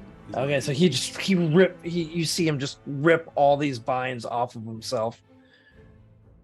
And then he turns around to you, Echo, kind of shifts himself around to the other side. And then this one, which spell do I want to use? No spell. None of them. He can't use that one right now. He can't use that one. All right, he sees you creeping up, Taryn. Yeah. You see him just kind of reach his hand out, and you see this powdery substance kind of fall down from his hand. And you feel this drowsiness start to wash over you. Who is this at? Taryn. Is this a sleep spell or something? It is. I But can't be magically put to sleep. I know you can't. Okay. So what do you got for me? So it does nothing. I mock him by pretending to fall asleep, then I wake up and say no. Okay. Which one that was? The far left or middle? The one on the left, yep. All right, cool. I got something for him later. All right. That is their turn. The Oni is just standing there. Halceris, you are up. All right. I run. Because seeing that Echo is recklessly attacked on the opposite side of a shimmer wall with all 3 opponents terrifies Halceris so much. So run 30 feet, and then action. Oh, it's along that side. Oh, Don't mind is me. it? Okay. I'm gonna run another 30 feet as a dash action to here. Okay. As soon as you get there, Okay. just as you get to the end of your movement, you hit something. Is this the shimmer? Yes. Okay. Do I know what this is as a caster? Give me an Arcana check, because you don't have the ability to use this spell. Sure. 13? You're not sure. It's stopping me. Yeah, it feels like a solid wall. So seeing him there and seeing me here, I'm gonna look at him and I'm gonna smack my staff on the ground behind me and bring it up over, and I'm gonna cast a spiritual weapon behind him. Okay. As a bonus action. So yeah, the symbol of the sovereign host elongates into the long great sword. Yeah. Matter of fact, I think I have the token on here for you. Bam. I'm gonna put it right. Or right there. Or there. I'm gonna take the center one. Okay. So you can actually control that. You can control that token. Got it. So I'm gonna move it here and bonus attack action or bonus attack. Yep. Yeah. 12 to hit. So you see it spin around and it comes down and just goes right by him and digs into the ground. And that's my stuff. Okay. We are now back at the top of the round with Taryn. I fire an arrow at the same guy. At which one? far right by Echo. Okay. Go ahead, give me the attack roll. 17. So 17, you shoot the arrow out, you see it go, and it hits something in the middle of the road and it just drops. How did it hit? It looks like it looks like it impacted a wall, but there was nothing there. No, I mean angle of the hit. Oh, it kind of came at an angle and did kind of. Okay. Is there any way to climb this roof? You can certainly try. Wonderful. I'm gonna do it. I'm gonna roll physical dice this time because I don't know what's going on with these digital dice. Let's see if it just follows me and whatever. How are you attempting to climb the roof? Is there a crate or so? Actually, yeah. Is there a crate or something close by? There's some, yeah. Hardcore parkour. Okay, I will let you use your athletics this time or acrobatics this time. Thank you. It probably might not make a difference, but you know. Physical dice. What's that? That's an 11. Does an 11 do it? So you get to the top, you get to it, and you're now hanging from the roof. You're holding yourself. I'll give you one more chance to roll in athletics to pull yourself up. Athletics, baby. All right, let's go. And that just fell. Because you're able to do your little parkour to get up, jump up enough just to grab the edge of the roof. I lost my dice. Oh, looks like you're gonna have to use. Use what it fell on. All right. No, use shard. Oh, okay. All right. I have. You know what? Whatever. Nat 20, make it happen. Close. You fall 20 feet as you let go. How? That is, well, you only take 6 points of bludgeoning damage as you hit the ground, falling prone again. Wow. One of these days, you're going to make it. One of these days. I think it might be faster for you to just invest in a fly speed. I have a climbing speed. Oh, yeah. You should be using that. I forget about it sometimes. I have a climbing speed. You do. You wanted to parkour, though. You know what? I'll accept it because I forgot. You know, that's not your job. I mean, I forgot too. I forgot you had that too. Tyrion on the ground is like, oh yeah, I can climb shit. Duh. I have a climbing speed, so that's anyway. Yeah. Olana goes up to her roof. Whatever. Okay, she does not have a climbing speed. No, I'll make a roll for her. Okay.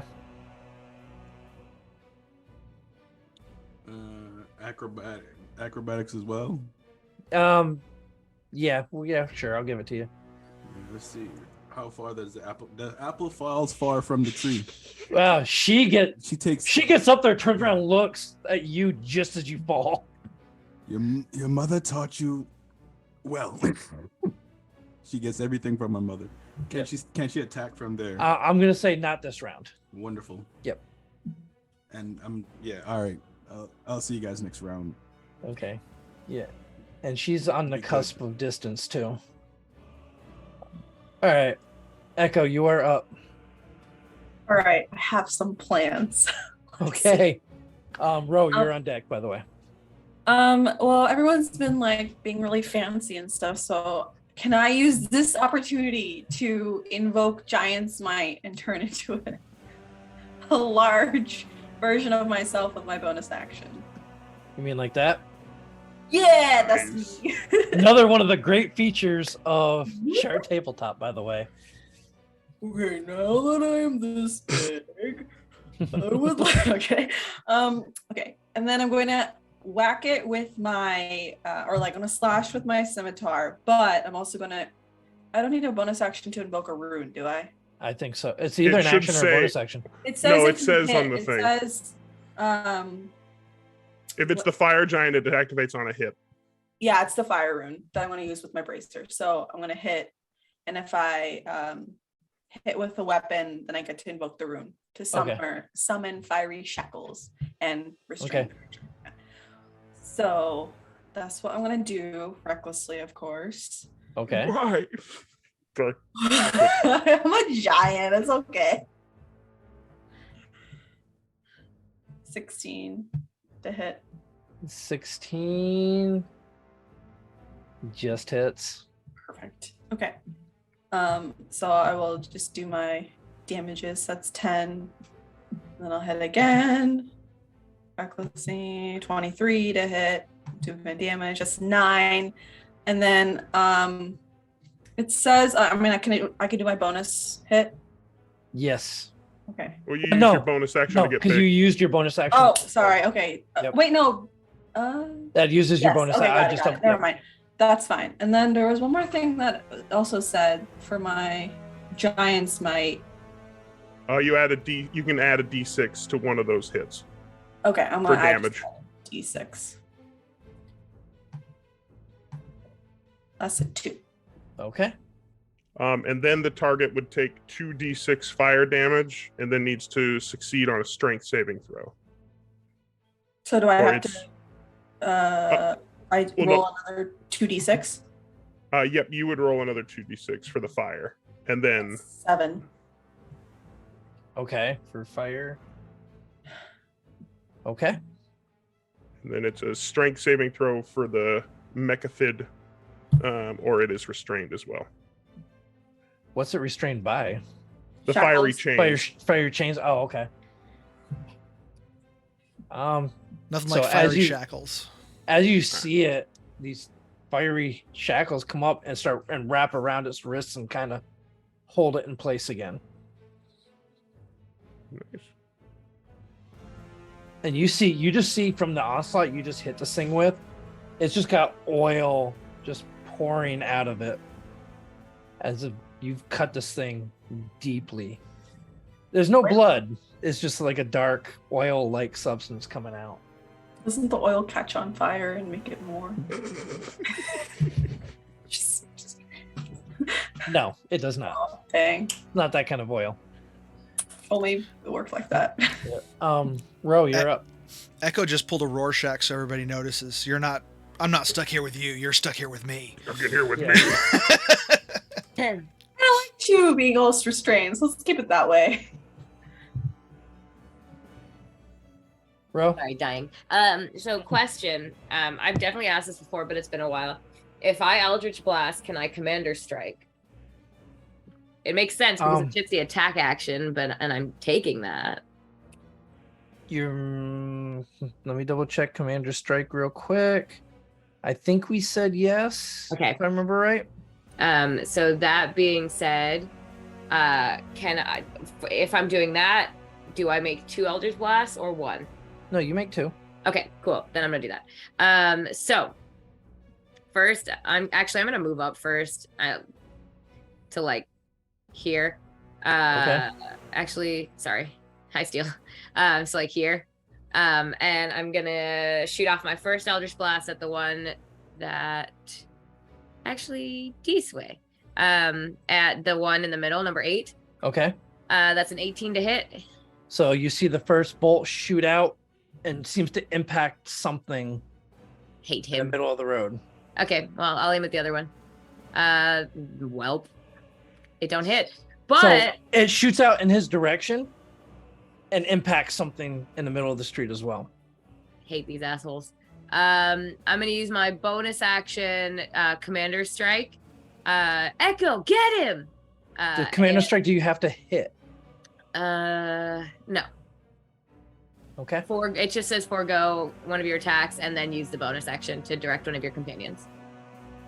So that if it's foregoing one of your attacks to do that, that means you have to make the attack action, not casting the spell. So you wouldn't be able to use it then. Well, because you're what you're doing is you have two attacks. You're giving one up to allow somebody else to use it. Okay, cool. Yep. Then that's that. Okay. And I don't think I can do anything else in a bonus action. Echo, how are you looking health wise? How you looking beat up at all? You're fine. All right, cool. Then that's that. Okay. I Steel. shout that there's some sort of barrier here, just to the others, because I've seen Okay. arrows fall around me and Yeah. things. And it's Yeah, just like, you see stuff hitting whatever this is you're up against. Steel, give me a D6, please. You're muted. That is a 4. Okay. Details does not show up. All right. It's your turn. My turn. Can I? So I saw the shimmers, right? Yes. Can I tell anything about what that was? And when we saw it pop up, did it like stretch all the way across the It way? looked like it stretched all the way across into the buildings. And approximately how high? Looks to be about 10 feet or so. Sweet. Go ahead and give me an Arcana check. Okay. Nice. That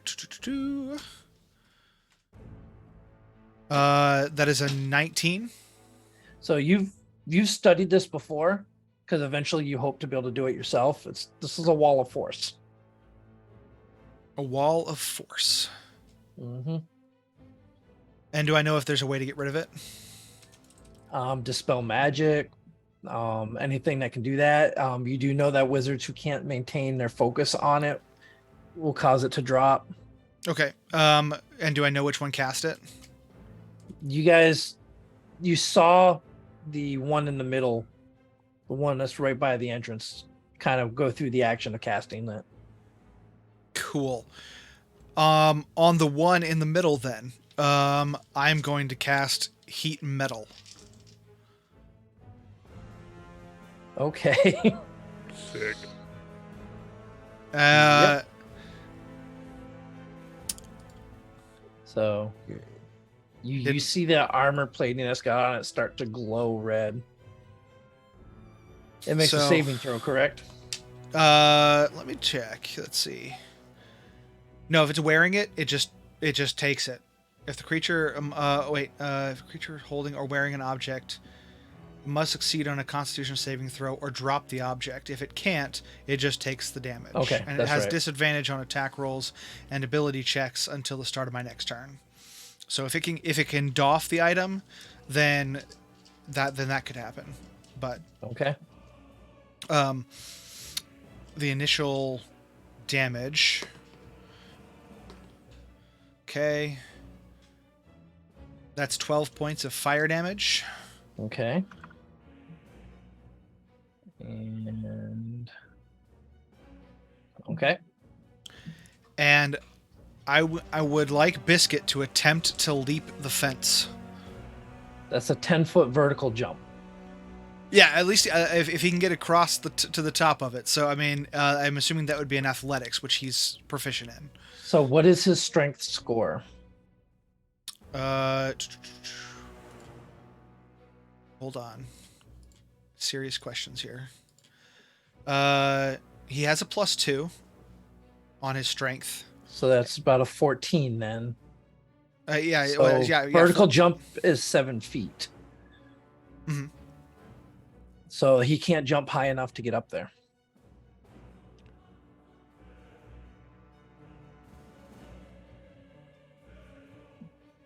Could he act as a booster for other folks trying to get over the wall? Yeah. Hold on. Give me 1 second. How do I get there? If I go to here, I should be directly in front of it, correct? Yeah. Can he climb me? And then jump off of your shoulders. Correct. Since I'm 7 foot tall, that would only be a 3 foot leap. Okay. So this is what this is how we're gonna do it. First, you need to make an athletics check. Athletics check for. Yep. For being able to stay still and straight long enough for him to be able to climb up you and push off of you. And if you can make it, then he'll be able to get up and over easily.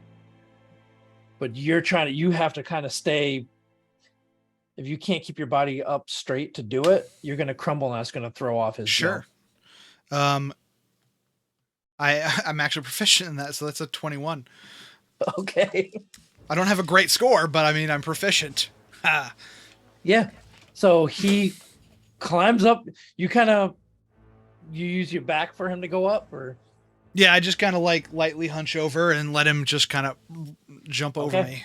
He comes up, he jumps up and over this wall. Okay. He is gonna fall the 10 feet down on the other side. Right. So that'll be 2 points of bludgeoning damage. Okay. And then he's going to run the rest of the way up here to Echo. Okay. And that should be his movement, I would assume. Yep. And then he's going to make an attack. Okay. Okay. A dirty 20 to hit. Yep, that hits. And that is 6 points of force damage. All right, he digs right into this thing's leg, and you see it start kind of pushing down, trying to get Biscuit away from him. Sweet. All right. Anything else, Steel? I'm gonna look at Ro and be like, "Are you next?" And I'm just gonna put my hands down. I'm not doing anything at this moment. I'm just gonna stand there. Okay. Gotcha. All right. This thing. It's number 7's turn, right? Yes. So 2d6 damage. Well, I had to check Bitch. something else first. Priorities. Yeah, so yeah. Rolling damage to 8. Oh wait, why is it taking 2d? Oh, because of At the start of its turn. Fiery shackles. Yep. So you see the fire. Oh, heck. You see the fiery shackles just rip this thing apart. Bye-bye. Yep. That one is gone. All right. The other two. This one seeing the giant hulking Echo. Actually, he doesn't move. He's going to stand right there, and he's going to turn to you. Does he make his concentration check? Oh yeah, he's on fire. Well, yeah, so heat metal, so he takes how much more damage? Well, he doesn't take any more damage. Did he make a concentration check for the last bout of damage? Oh, that's right. You have to use your action to cause damage, right? Yeah, He so did. Yeah, no, he did. Yeah, okay. I was just I rolled- checking. Yeah. Yep. No, I did do the concentration check. But he kind of turns and looks towards you, Echo, and you just feel this blast of energy come and assault your mind again. And it also hits Biscuit as well. So I need Biscuit and Echo both to give me intelligence saving throws. Again? Mm-hmm. Can it be a strength saving throw? No. The brain is a muscle, right? Yeah, like, oh. I'm scared. That's a 13. Okay, you got a 13. Biscuit got a 15. And a 15. So Biscuit saves. And let's see. Okay, yep. No, so Echo, this time you're not able to fend off the assault on your mind. You take 25 points of psychic damage. And you are also stunned.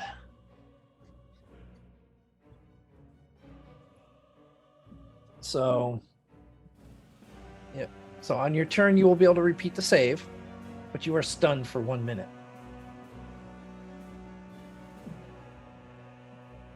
All right, the other one. Giant stunned in the corner. Yeah, that wouldn't end it. So the other one kind of steps back a little bit, and you all see him turn towards Echo as well. Start to move his hands around, and you see electricity start to form up in his hand. as he points it out, and you see a bolt of lightning streak out from his hand, heading straight towards Echo and Biscuit. So I need them to give me dexterity saving throws, please.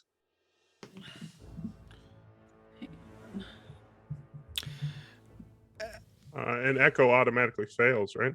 Oh, yes. Yeah, Echo automatically fails. Wait, why do I automatically fail? Because you are stunned. So what does that mean? You can't take actions, bonus actions, reactions.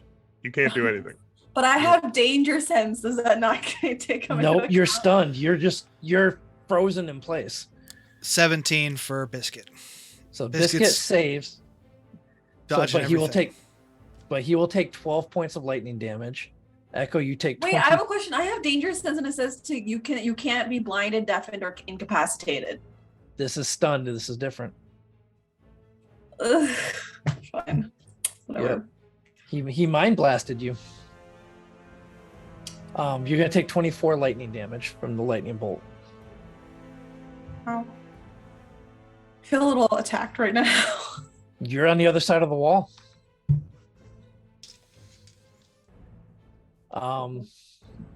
Yep, that is what they did.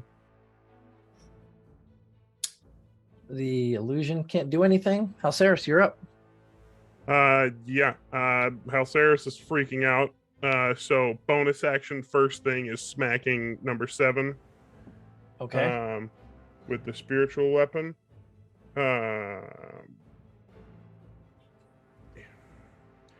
28 to hit. Yeah, that's gonna hit him. Hell, Give me yes. damage. 10 damage. 10 force damage. Okay, and let me make his concentration check.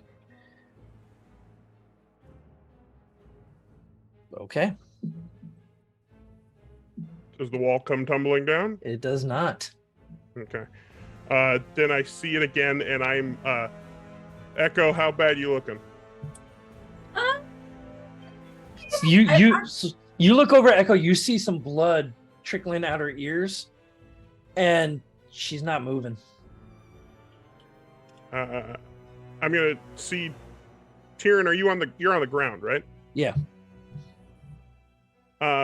So I'm basically beating against this wall, and as I ring my gauntlet up again, I crack it backside into this barrier, and do Toll the Dead on number 7 there. So that's a wisdom save for him. Okay. Oh, yep. Okay. On number Bonus 7, action for spiritual weapon. So. that is a 25, my friend. You got a 25? Yeah. Shit. All right. Then I'm going to yell to Tavern to use my back, and I'm going to take the same position Steel has, basically to have like a running ramp to get up and over me to get to them. So you're very typical hands against the wall kind of. Mm-hmm. All right. And that is bonus action and action. So, yep, I'm out. All right, Taryn. Can't scale a wall, but can you scale Halceris? Let's find out. So I'm gonna stand up. I'm gonna have to dash. So to get the rest of the movement, because standing up is just gonna cut half my movement. So yeah, I'm gonna just dash, stand up, shake off, dash, and run up the ramp. All right, Halceris, give me the athletics check. Ramp, Saris. Can I just assist him in doing like a jump? Because I'm not. There's a big difference between Biscuit and. So the way you described it, it's whether or not your legs can hold up Taryn running up you. Yeah, but Tyrion's light.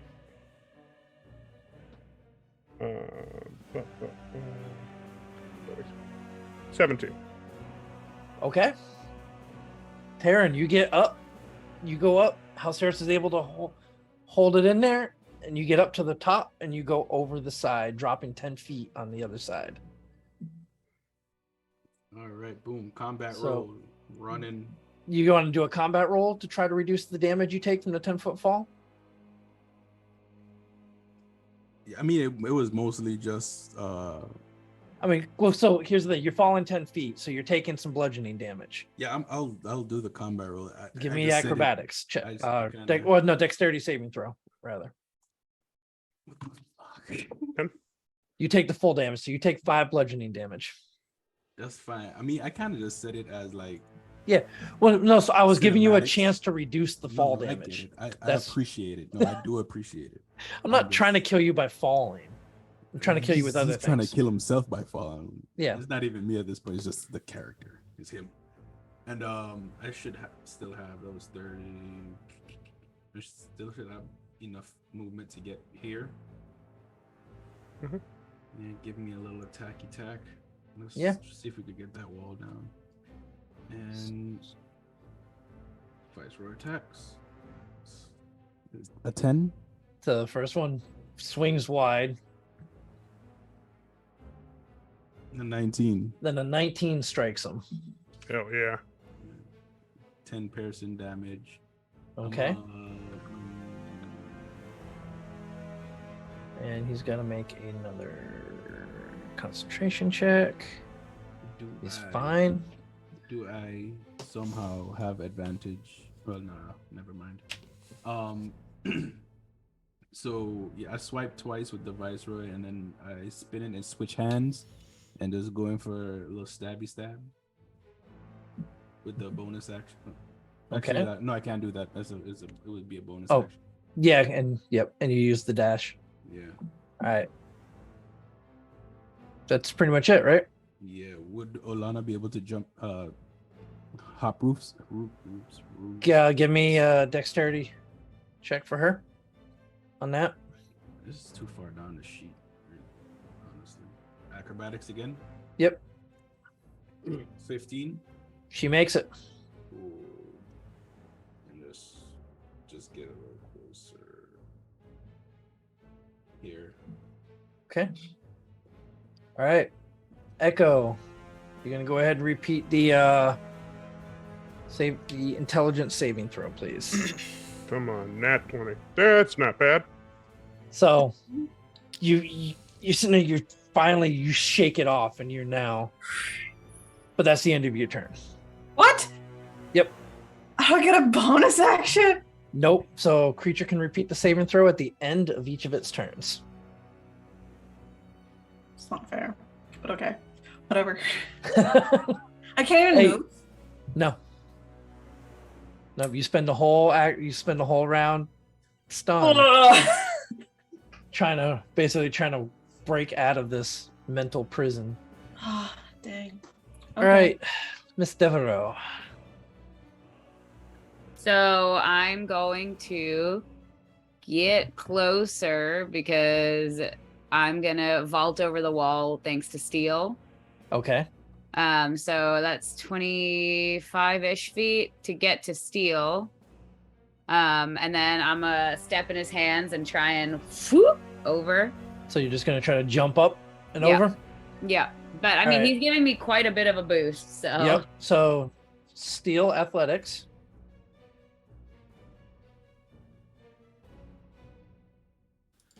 That's 16.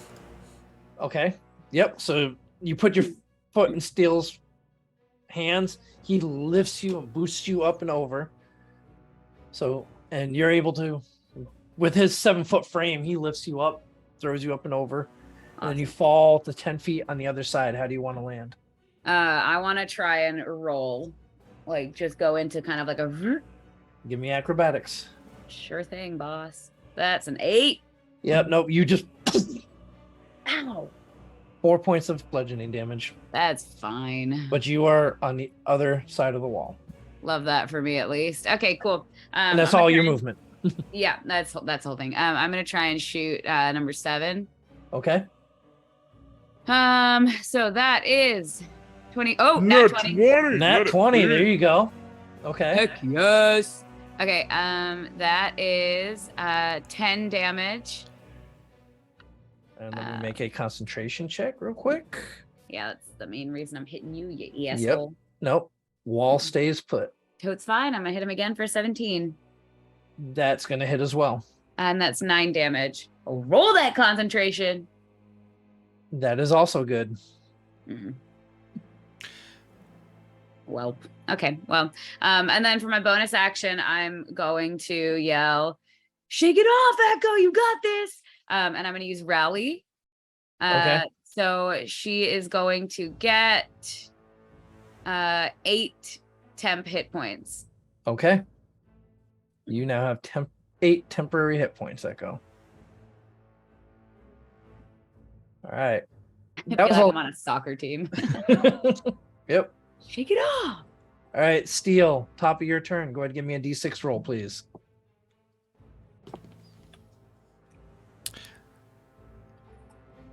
That is a 6. Give me a D8, please. Hold on. That is a 4.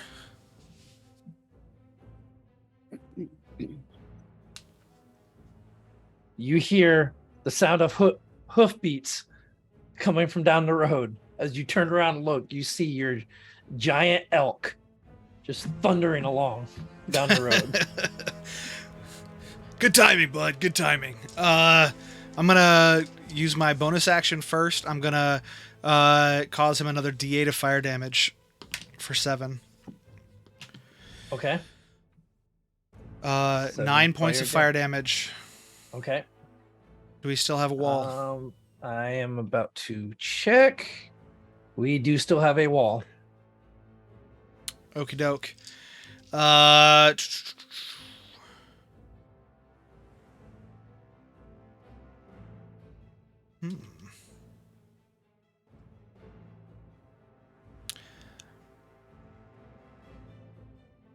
tall is the roof above me to the right?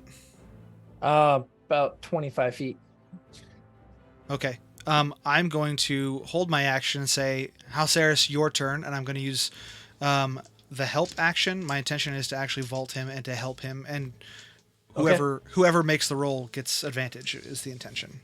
Gotcha. That works perfect.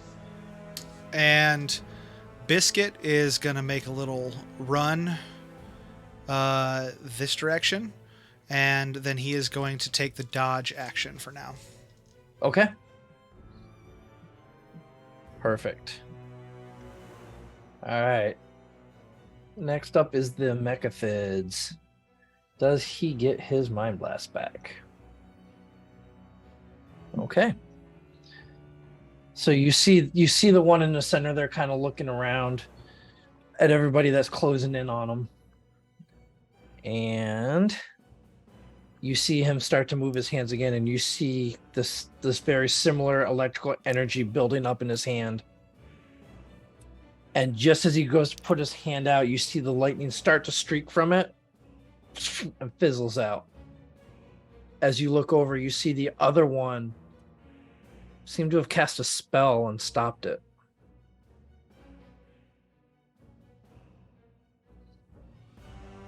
And you see it kind of glance over at the other Mechathid. And the other one just kind of stands there for a second after having just countered this lightning bolt, and then kind of turns around and looks at you, Halceris.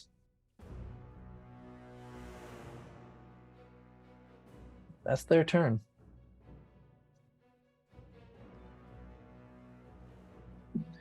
It's your turn, Halceris. First things first, bonus action attack on number 8 there. Okay. Trying to bring this wall down so I don't have to do a hurdle. But spiritual weapon. Nope, there's a 1. Yeah. Big ol' miss. Yeah. So I'll move to Steel. Actually, you want to meet me halfway there, buddy? Because I can't quite get to you. Oh, yeah. I didn't realize I didn't do the math on the thing. I'll move a little bit closer because I didn't use any movement. I was just waiting. I guess, yeah, I'll try to scramble the wall. Okay. Yeah, so Steel, you'll have advantage.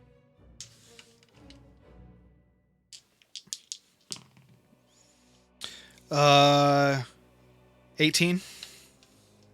You throw Halceris up and over the wall. Oh, shit! Yeah!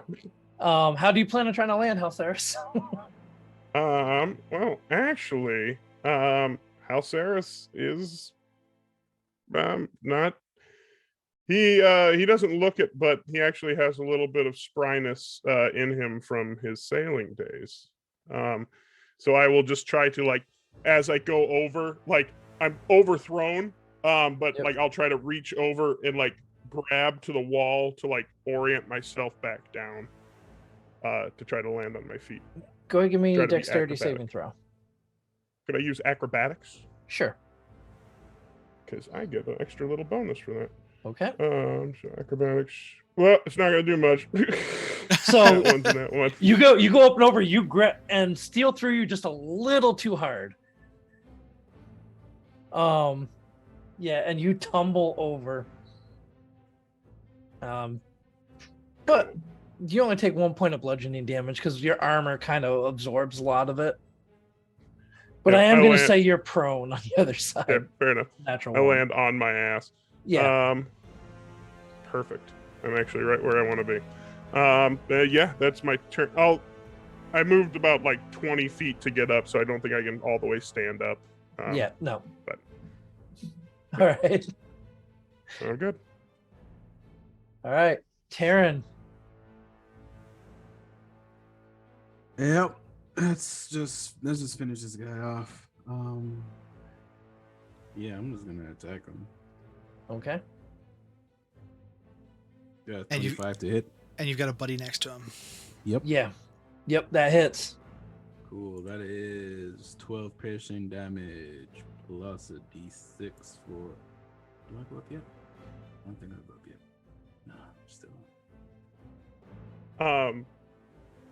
So seeing Taryn really get this hit off, Halceris is going to say, "Concentrate on that, you son of a bitch," and cast Unluck on that to give him disadvantage on his concentration check. Okay. I am now within range. I wasn't on the other side of the wall. Oh, okay. Well, how much damage total was it? 17.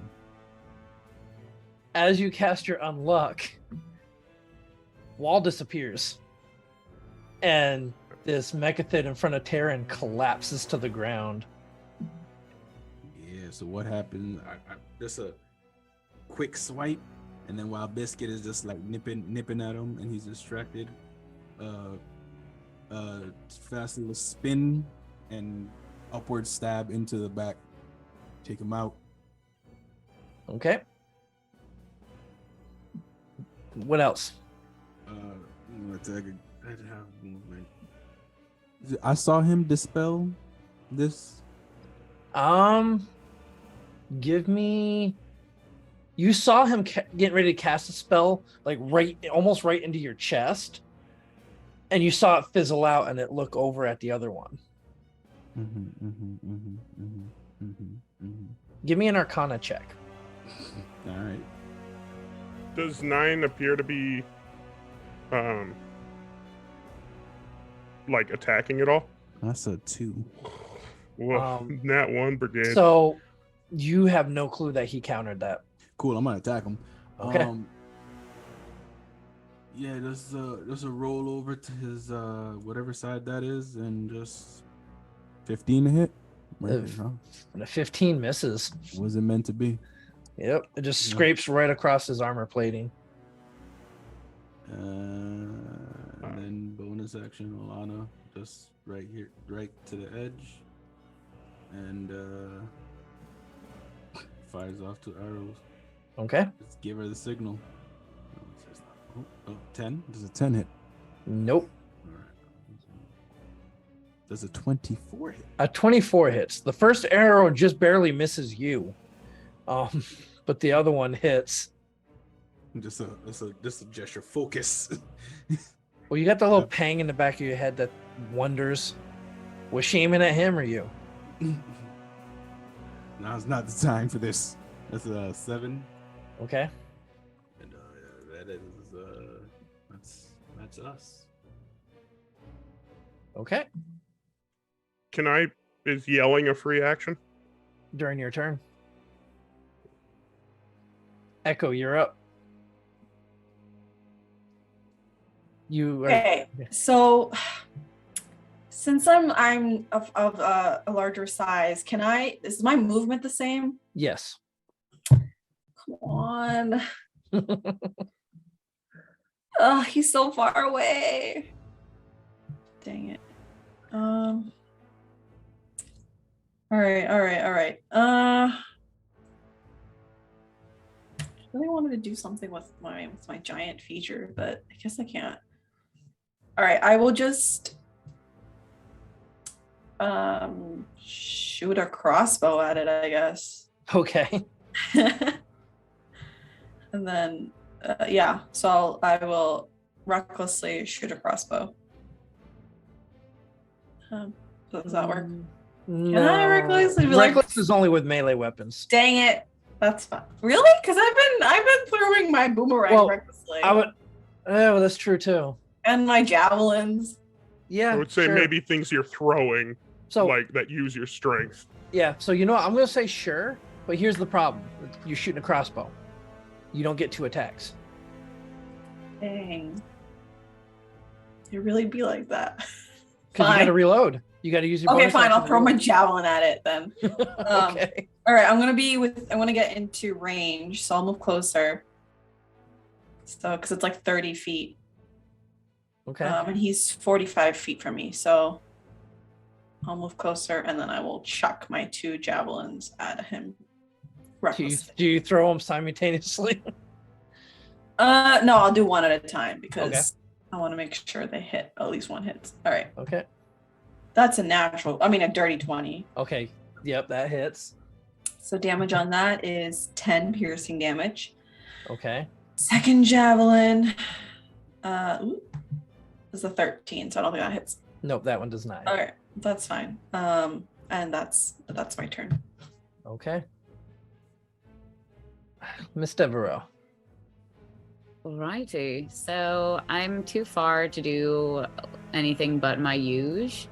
So I'm going to go here and thread that needle and Eldritch Blast. So the first one does not hit for sure. Nope. That's okay. The second one's a 17 to hit. That does hit. All right. And trash. 3 damage. All right.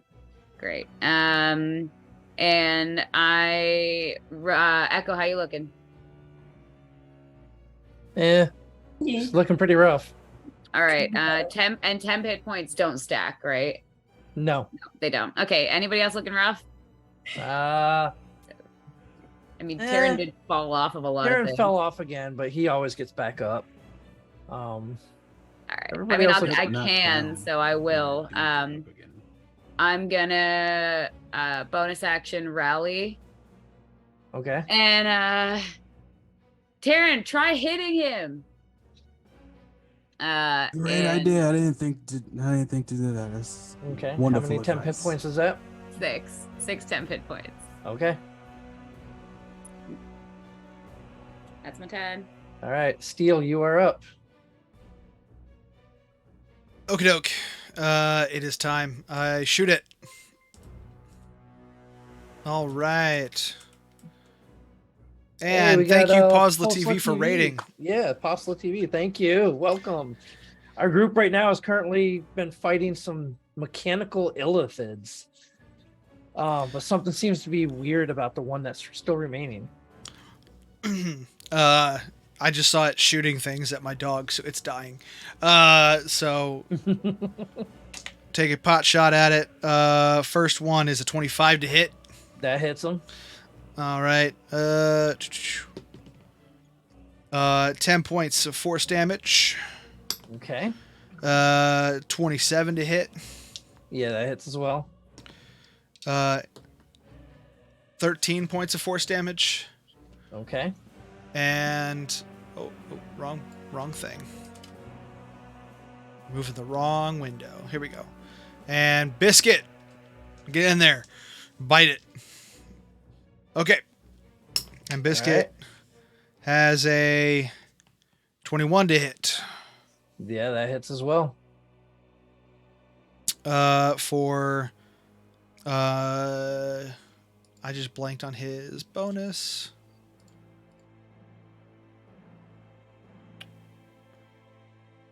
think it's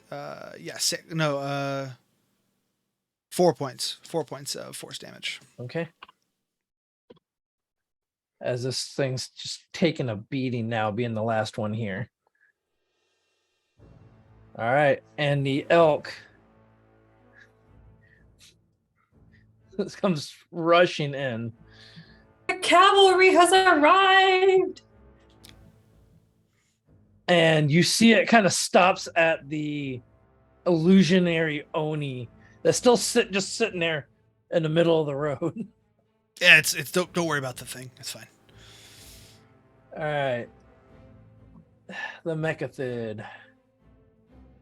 Just kind of looking around at everybody. It's hard to see it because it's a machine, but it's almost got this air of panic to it. As it just kind of looks in your all's general direction. And yeah, everybody, to include the giant elk, all just feel this onslaught come from you into your heads. Need you all to give me intelligence saving throws, please.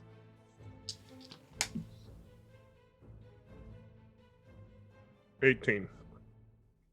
Okay. Well, 11 for Echo. Ro got a 12. 24 for myself. 24 for Steel. Is Terrence? Biscuit in that grouping or no? No. Okay. 4. Well, actually, no. Biscuit's just outside of it. 4 for Terran and the giant elk.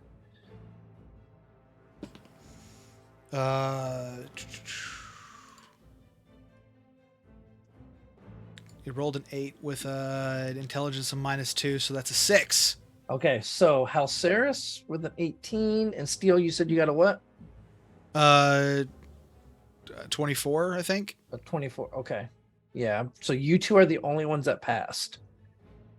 Everybody else takes 21 points of psychic damage as you all just feel this onslaught in your head, as if you just suddenly got a massive migraine, and you are all stunned for 1 minute.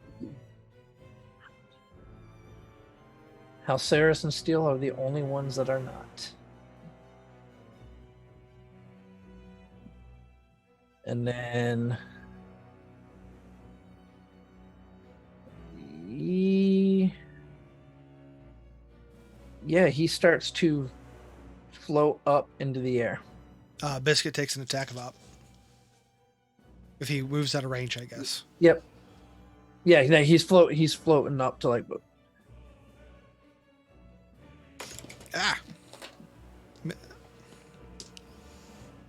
Biscuit got a dirty 20. That'll hit. 5 points of force damage. Okay. Yeah, so he is now currently hovering 15 feet up in the air. Halceris, you're up. Yep. I move towards him. 30 feet puts me in the thing of everybody. And as I do, my spiritual weapon floats up to be right at his fucking mechanical tendrils. He says, "You stopped that other one for some reason. Stand down. We can talk." And I'm going to hold a spiritual weapon attack for if he does another brain blast of some kind or another attack. Okay. All right. We are at the top of the round. Taryn, you are currently stunned. Give me an intelligence saving throw, please. 16. You are able to shake out of it. But that is the end of your turn. Echo, you are stunned. Give me an intelligence saving throw. Ugh. You are still stunned. Ro, same deal. 19, you are able to shake yourself out of the stun. Smartest Rose ever been. All right, Steel, you heard Halceris's proclamation, and you see the spiritual weapon sitting there waiting as this thing's floating up in the air. I will hold my action. If it moves at all, I'm going to shoot it. Okay. Can like the de-elevation not be the trigger? Like if he comes down to talk. You said moves at all. Fair enough. I'm gonna say that just.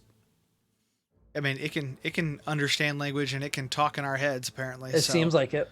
So I'm just gonna be like, just stay right there. Let's talk this over. Or else. All right. Its turn. Wait, did the giant elk save from the stun? Oh, yeah, giant oak, yeah. No, it did not. I kind of, part of me just assumed it didn't. With a -2, it's gonna be a while. It'll be a bit, yeah. All right. It just kind of continues to float there, and Halceris, you hear it in your mind, very faint. You hear a familiar voice. A voice you haven't heard in many years. Help me, Halceris. Give me a history check. Quick question. Does it say Halceris or does it say Solaris? What name did you use at the 12? I only went by Halceris after I became a man of faith. So then it would be Solaris. Thank you for reminding me of that. 23. This is the voice of Talion, your best friend when you were at the 12. And it's coming from this thing.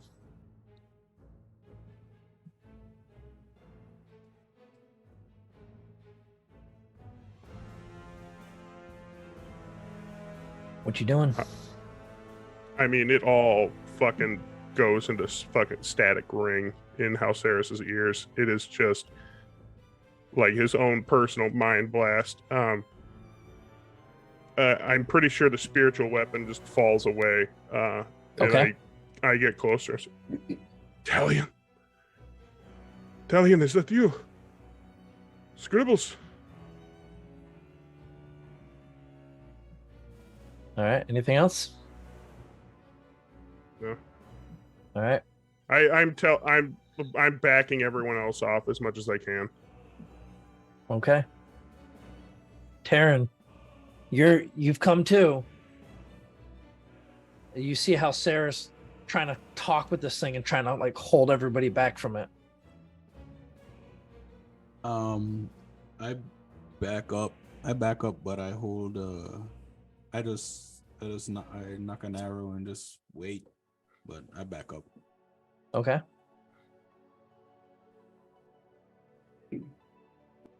Echo, go ahead and give me another intelligence saving throw, please.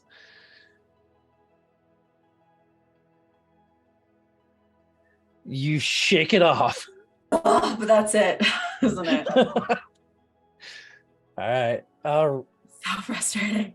Ro, you shake it up and you see Halceris's reaction to this. I'm gonna get closer. I'm gonna get to this side so that I have kind of a visual. And I'm going to hold an Eldritch Blast. Okay. For if it is aggressive towards any of us. Right. Okay. It seems to be the modus operandi right now. Yeah. All right, Steel. I'm gonna repeat my previous statement. Okay. Does it talk only to Halceris, and Halceris is talking? So to you did not hear anything that it had said. Okay, I'm just gonna be like, You see how Sarah's trying to talk to it though, and trying to. Yep, I'm just gonna stand here with my rifle. I mean, my crossbow. Okay. I'm gonna roll for the elk though, because this is kind of funny. Oh my gosh! Nat 20. Nat 20. Make it happen. It rolled a 19 -2, so it's 17. It shakes out of it. The elk, you see the elk just kind of shake his head and just like looks around, looks at the Oni again. No, for my bonus action, it sniffs the Oni, sniffs the card, and then like does a nice little grunt noise, and the card just kind of flies off. And the Oni just disappears. The Oni disappears. He just snorts at the card, and it just gone. All right, that's fair. Yeah, that. There we go. Okay. It is now. So if everybody's just going to be holding their actions, we're going to kind of step out of combat for right now. Actually, could I do something? Well, so it's its turn right now. Okay. So we'll let it react first, and then we'll go from there. As it kind of looking down at you, you see it almost twitch, like its head kind of twitch. And in your head, you hear what sounds like 3 separate voices arguing or fighting or screaming as it slowly starts to lower back down to the ground.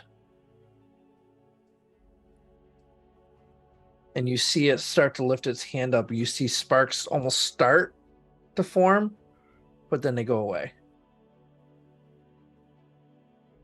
When the sparks form, I'm gonna do a shot across the bow on it.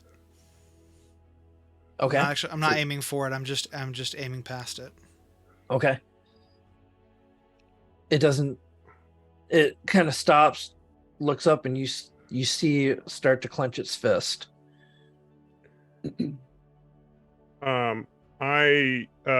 he close to the ground? Close to me? Yeah. Like, is he... Yeah, he's only about a foot off the ground right now. I am going to reach my hand into his hand before it closes a fist. And because I'm Mark of the Storm, I'm resistant to lightning, so I'm just going to grab in there. Yep. And then I'm going to bring my hand to his head and crack my skull against his. And I'm going to, this is weird, I'm going to use Channel Divinity to get into his head. Okay, so you're doing read thoughts? Read thoughts. And I kind of have a thing where, so like I'm hearing the other voices. I'm just going to tell you what I want to do. Okay. Is I want to use my divinity to cast suggestion to like help Talion fight. Like basically it's like fight harder. Okay. Okay. I see what you're trying to do here. So what I'm going to do is I'm going to have you give me a D100.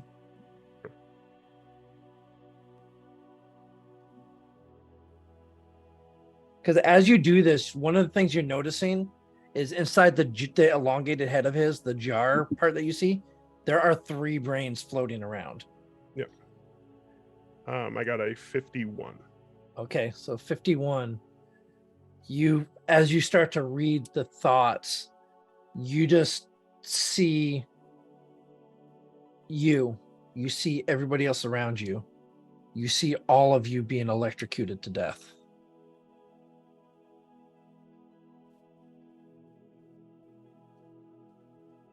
I'm going to assume that's not Talion's brain. So would you allow me then, I'm in this brain? That's the one that you kind of, yep. So I will then, if you allow it, I'm going to use my suggestion spell on this brain that I'm currently riding in, basically to tell it to, why don't you just keep quiet for the next bit? And basically, I'm just going to tell it to take a nap. So it's a wisdom saving throw or intelligence? Actually, if it worked on the first one, then it automatically fails. Well, so suggestion hasn't. Oh, that's right. That's right. Yep. The mind read. You're right. Okay. As you do that, you just kind of, that image just kind of disappears. And then it's darkness. And then you kind of snap out of it. Yeah. I guess with my hand, I will just Yeah, I can't do much more for him, but I would cast guidance on the Talion since we're still hand in hand. Okay, so talent or guidance requires you to touch the target, right? Hand in hand. So I'm gonna give me another D100. So if it's 50 or higher, it's Talion. If it's below 50, it's the other brain. 41. Okay. You feel the guidance go into the creature.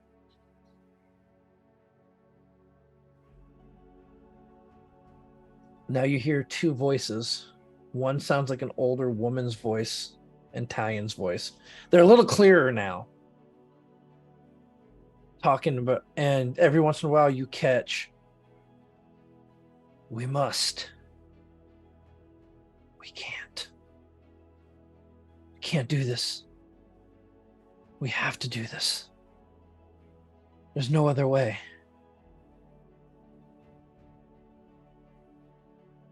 You just kind of hear that stuff almost repeatedly as it sounds like these two voices or these two consciences are almost wrestling with each other. The rest of y'all don't hear any of this. Until suddenly you all hear a scream within your heads. Just this woman's scream. And then quiet. Do we recognize the voice of the woman or no? You don't. Halceris does.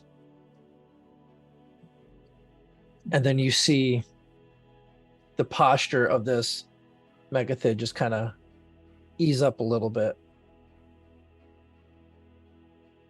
And then you all hear in your heads, I am so sorry. I had no control.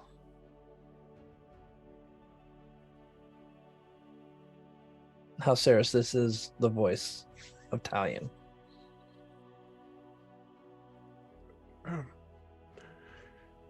It has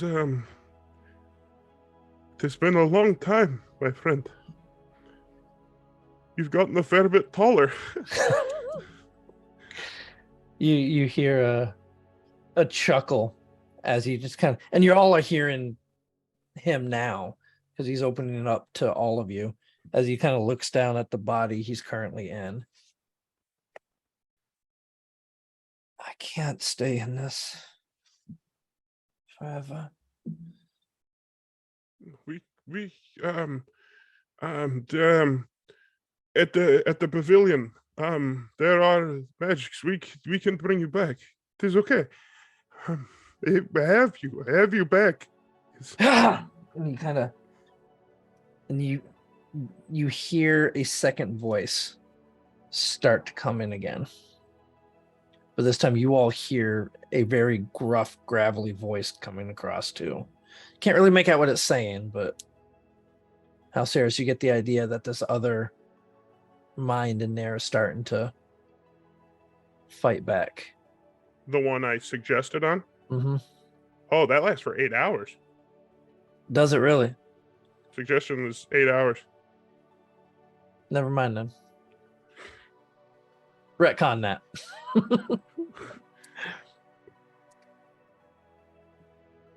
So you're just sitting there. I don't know what we can do.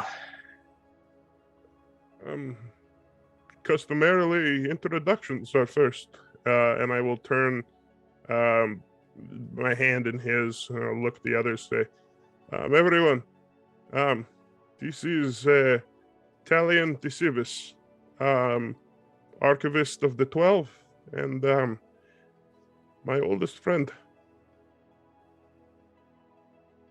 Talion, It's a little weird for you guys because you're looking at this thing that was just trying to kill you. Yeah, this is Echo and Terran and Raw. That is Biscuit. Steel is back there. That is our elk. He won't be around for ever. And then there is one somewhere on the rooftops, I believe. Yeah, as you kind of glance up, you see Olana still kind of peering down, ready to let some arrows fly. What? I shrink back to my normal size so as to not alarm him anymore. Okay. Can I get close enough and can I ask, do you mind if I do a quick inspection? Maybe there's something we could do. All right. What are you going to use for that? Investigation, but I mean a tinkering check is kind of my goal. Okay. See what I can find. All right. I will assist the hell out of it. And actually I can't throw a guidance on it. Fair enough. Yeah.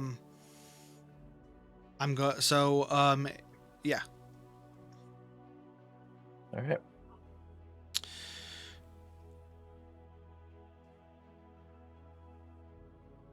And is this this is an investigation, right? Yep. Okay, I'll take that one then. 25. Okay. So with a 25, as you look him over, trying to see if you can understand what's going on with this. We're going to go ahead and get into that next week, as this is a good spot for us to go ahead and stop, as this kind of brutal combat took a slight turn in a different direction for our adventurers. But we like to have a little bit of fun here. I like throwing little twists at these guys every once in a while, doing, pulling into their backstories a little bit. But yeah, we'll go ahead and get into what you find as we come back to this next week. Before we take off though, and rate a friend, I think there's a couple good ones out there right now. We'll see who we got coming up, but we got a few things to talk about before we leave. Yeah, if you liked our stuff tonight, be sure to check out the other shows we have here on the Games Tavern. Tomorrow night, we have Whiskey, Magic, and Destruction, as the crew continues their fight in the sewers without any equipment, fighting an army of kobolds and a water scorpion that has babies. Yeah, the scorpion baby, the water scorpion babies. One of you guys are down now too, if I remember right. But that's at 7 p.m. Also, we have our Call of Cthulhu game set in the modern era. That is called The Omega Files. That is on Tuesdays, 7 p.m. Eastern. Mysteries, intrigue, and a danger loom around every corner for whatever brave soul decides to show up. We also want you to know, don't forget to head over to YouTube, subscribe to our YouTube channel, leave a like, leave a positive comment, whatever you can, get people involved over there. Everything we do here is going to be uploaded there, and you can catch up on your favorite shows, watch the Omega Files, watch Whiskey, Magic, and Destruction. They've got a huge catalog to go through, so definitely worth checking out. And everything that you do just helps us bring more adventures to the table. So, go over there and check that out. Yeah, and like I said at the beginning too, all the past episodes that we're kind of backlogged on are starting to premiere back to back now, for probably the next week or so. So you'll be able to catch up pretty soon. And the winner of the mystery dice set from 1985 games is Turbo KKV. Congrats, the luckiest person we know. The Tech Goblins will reach out to you on Twitch to get the info that they probably already have to send you your prize. And then I think we got some discounts and stuff coming up too, don't we? Yeah, I was muted. Talk about. Be sure to visit 1985games.com and check out their mystery dice packs and other great tools for your games. And if you use our special show code Dirty D's 1985, all one word, no spaces, you can get a 10% discount on your purchases. 10%. 10%. 10%. Yes, percent. But wait, there's more. As always, a giant Get it? Because I was a giant. A giant thank you to Shard Tabletop for sponsoring our show. Go to the link in chat, check it out yourself, and use code TGTShard20 to get your 20% discount on your DM Pro and other subscriptions. Yes, definitely a lot of great discounts out there. You all got a chance to see Shard Tabletop in action and how pretty easy I think it is to utilize those tools. We use it here all the time, but next week we'll maybe demonstrate a little bit more of what it's capable of doing as we come back into the story of Dirty Deeds. Stay dirty, everyone. Bye.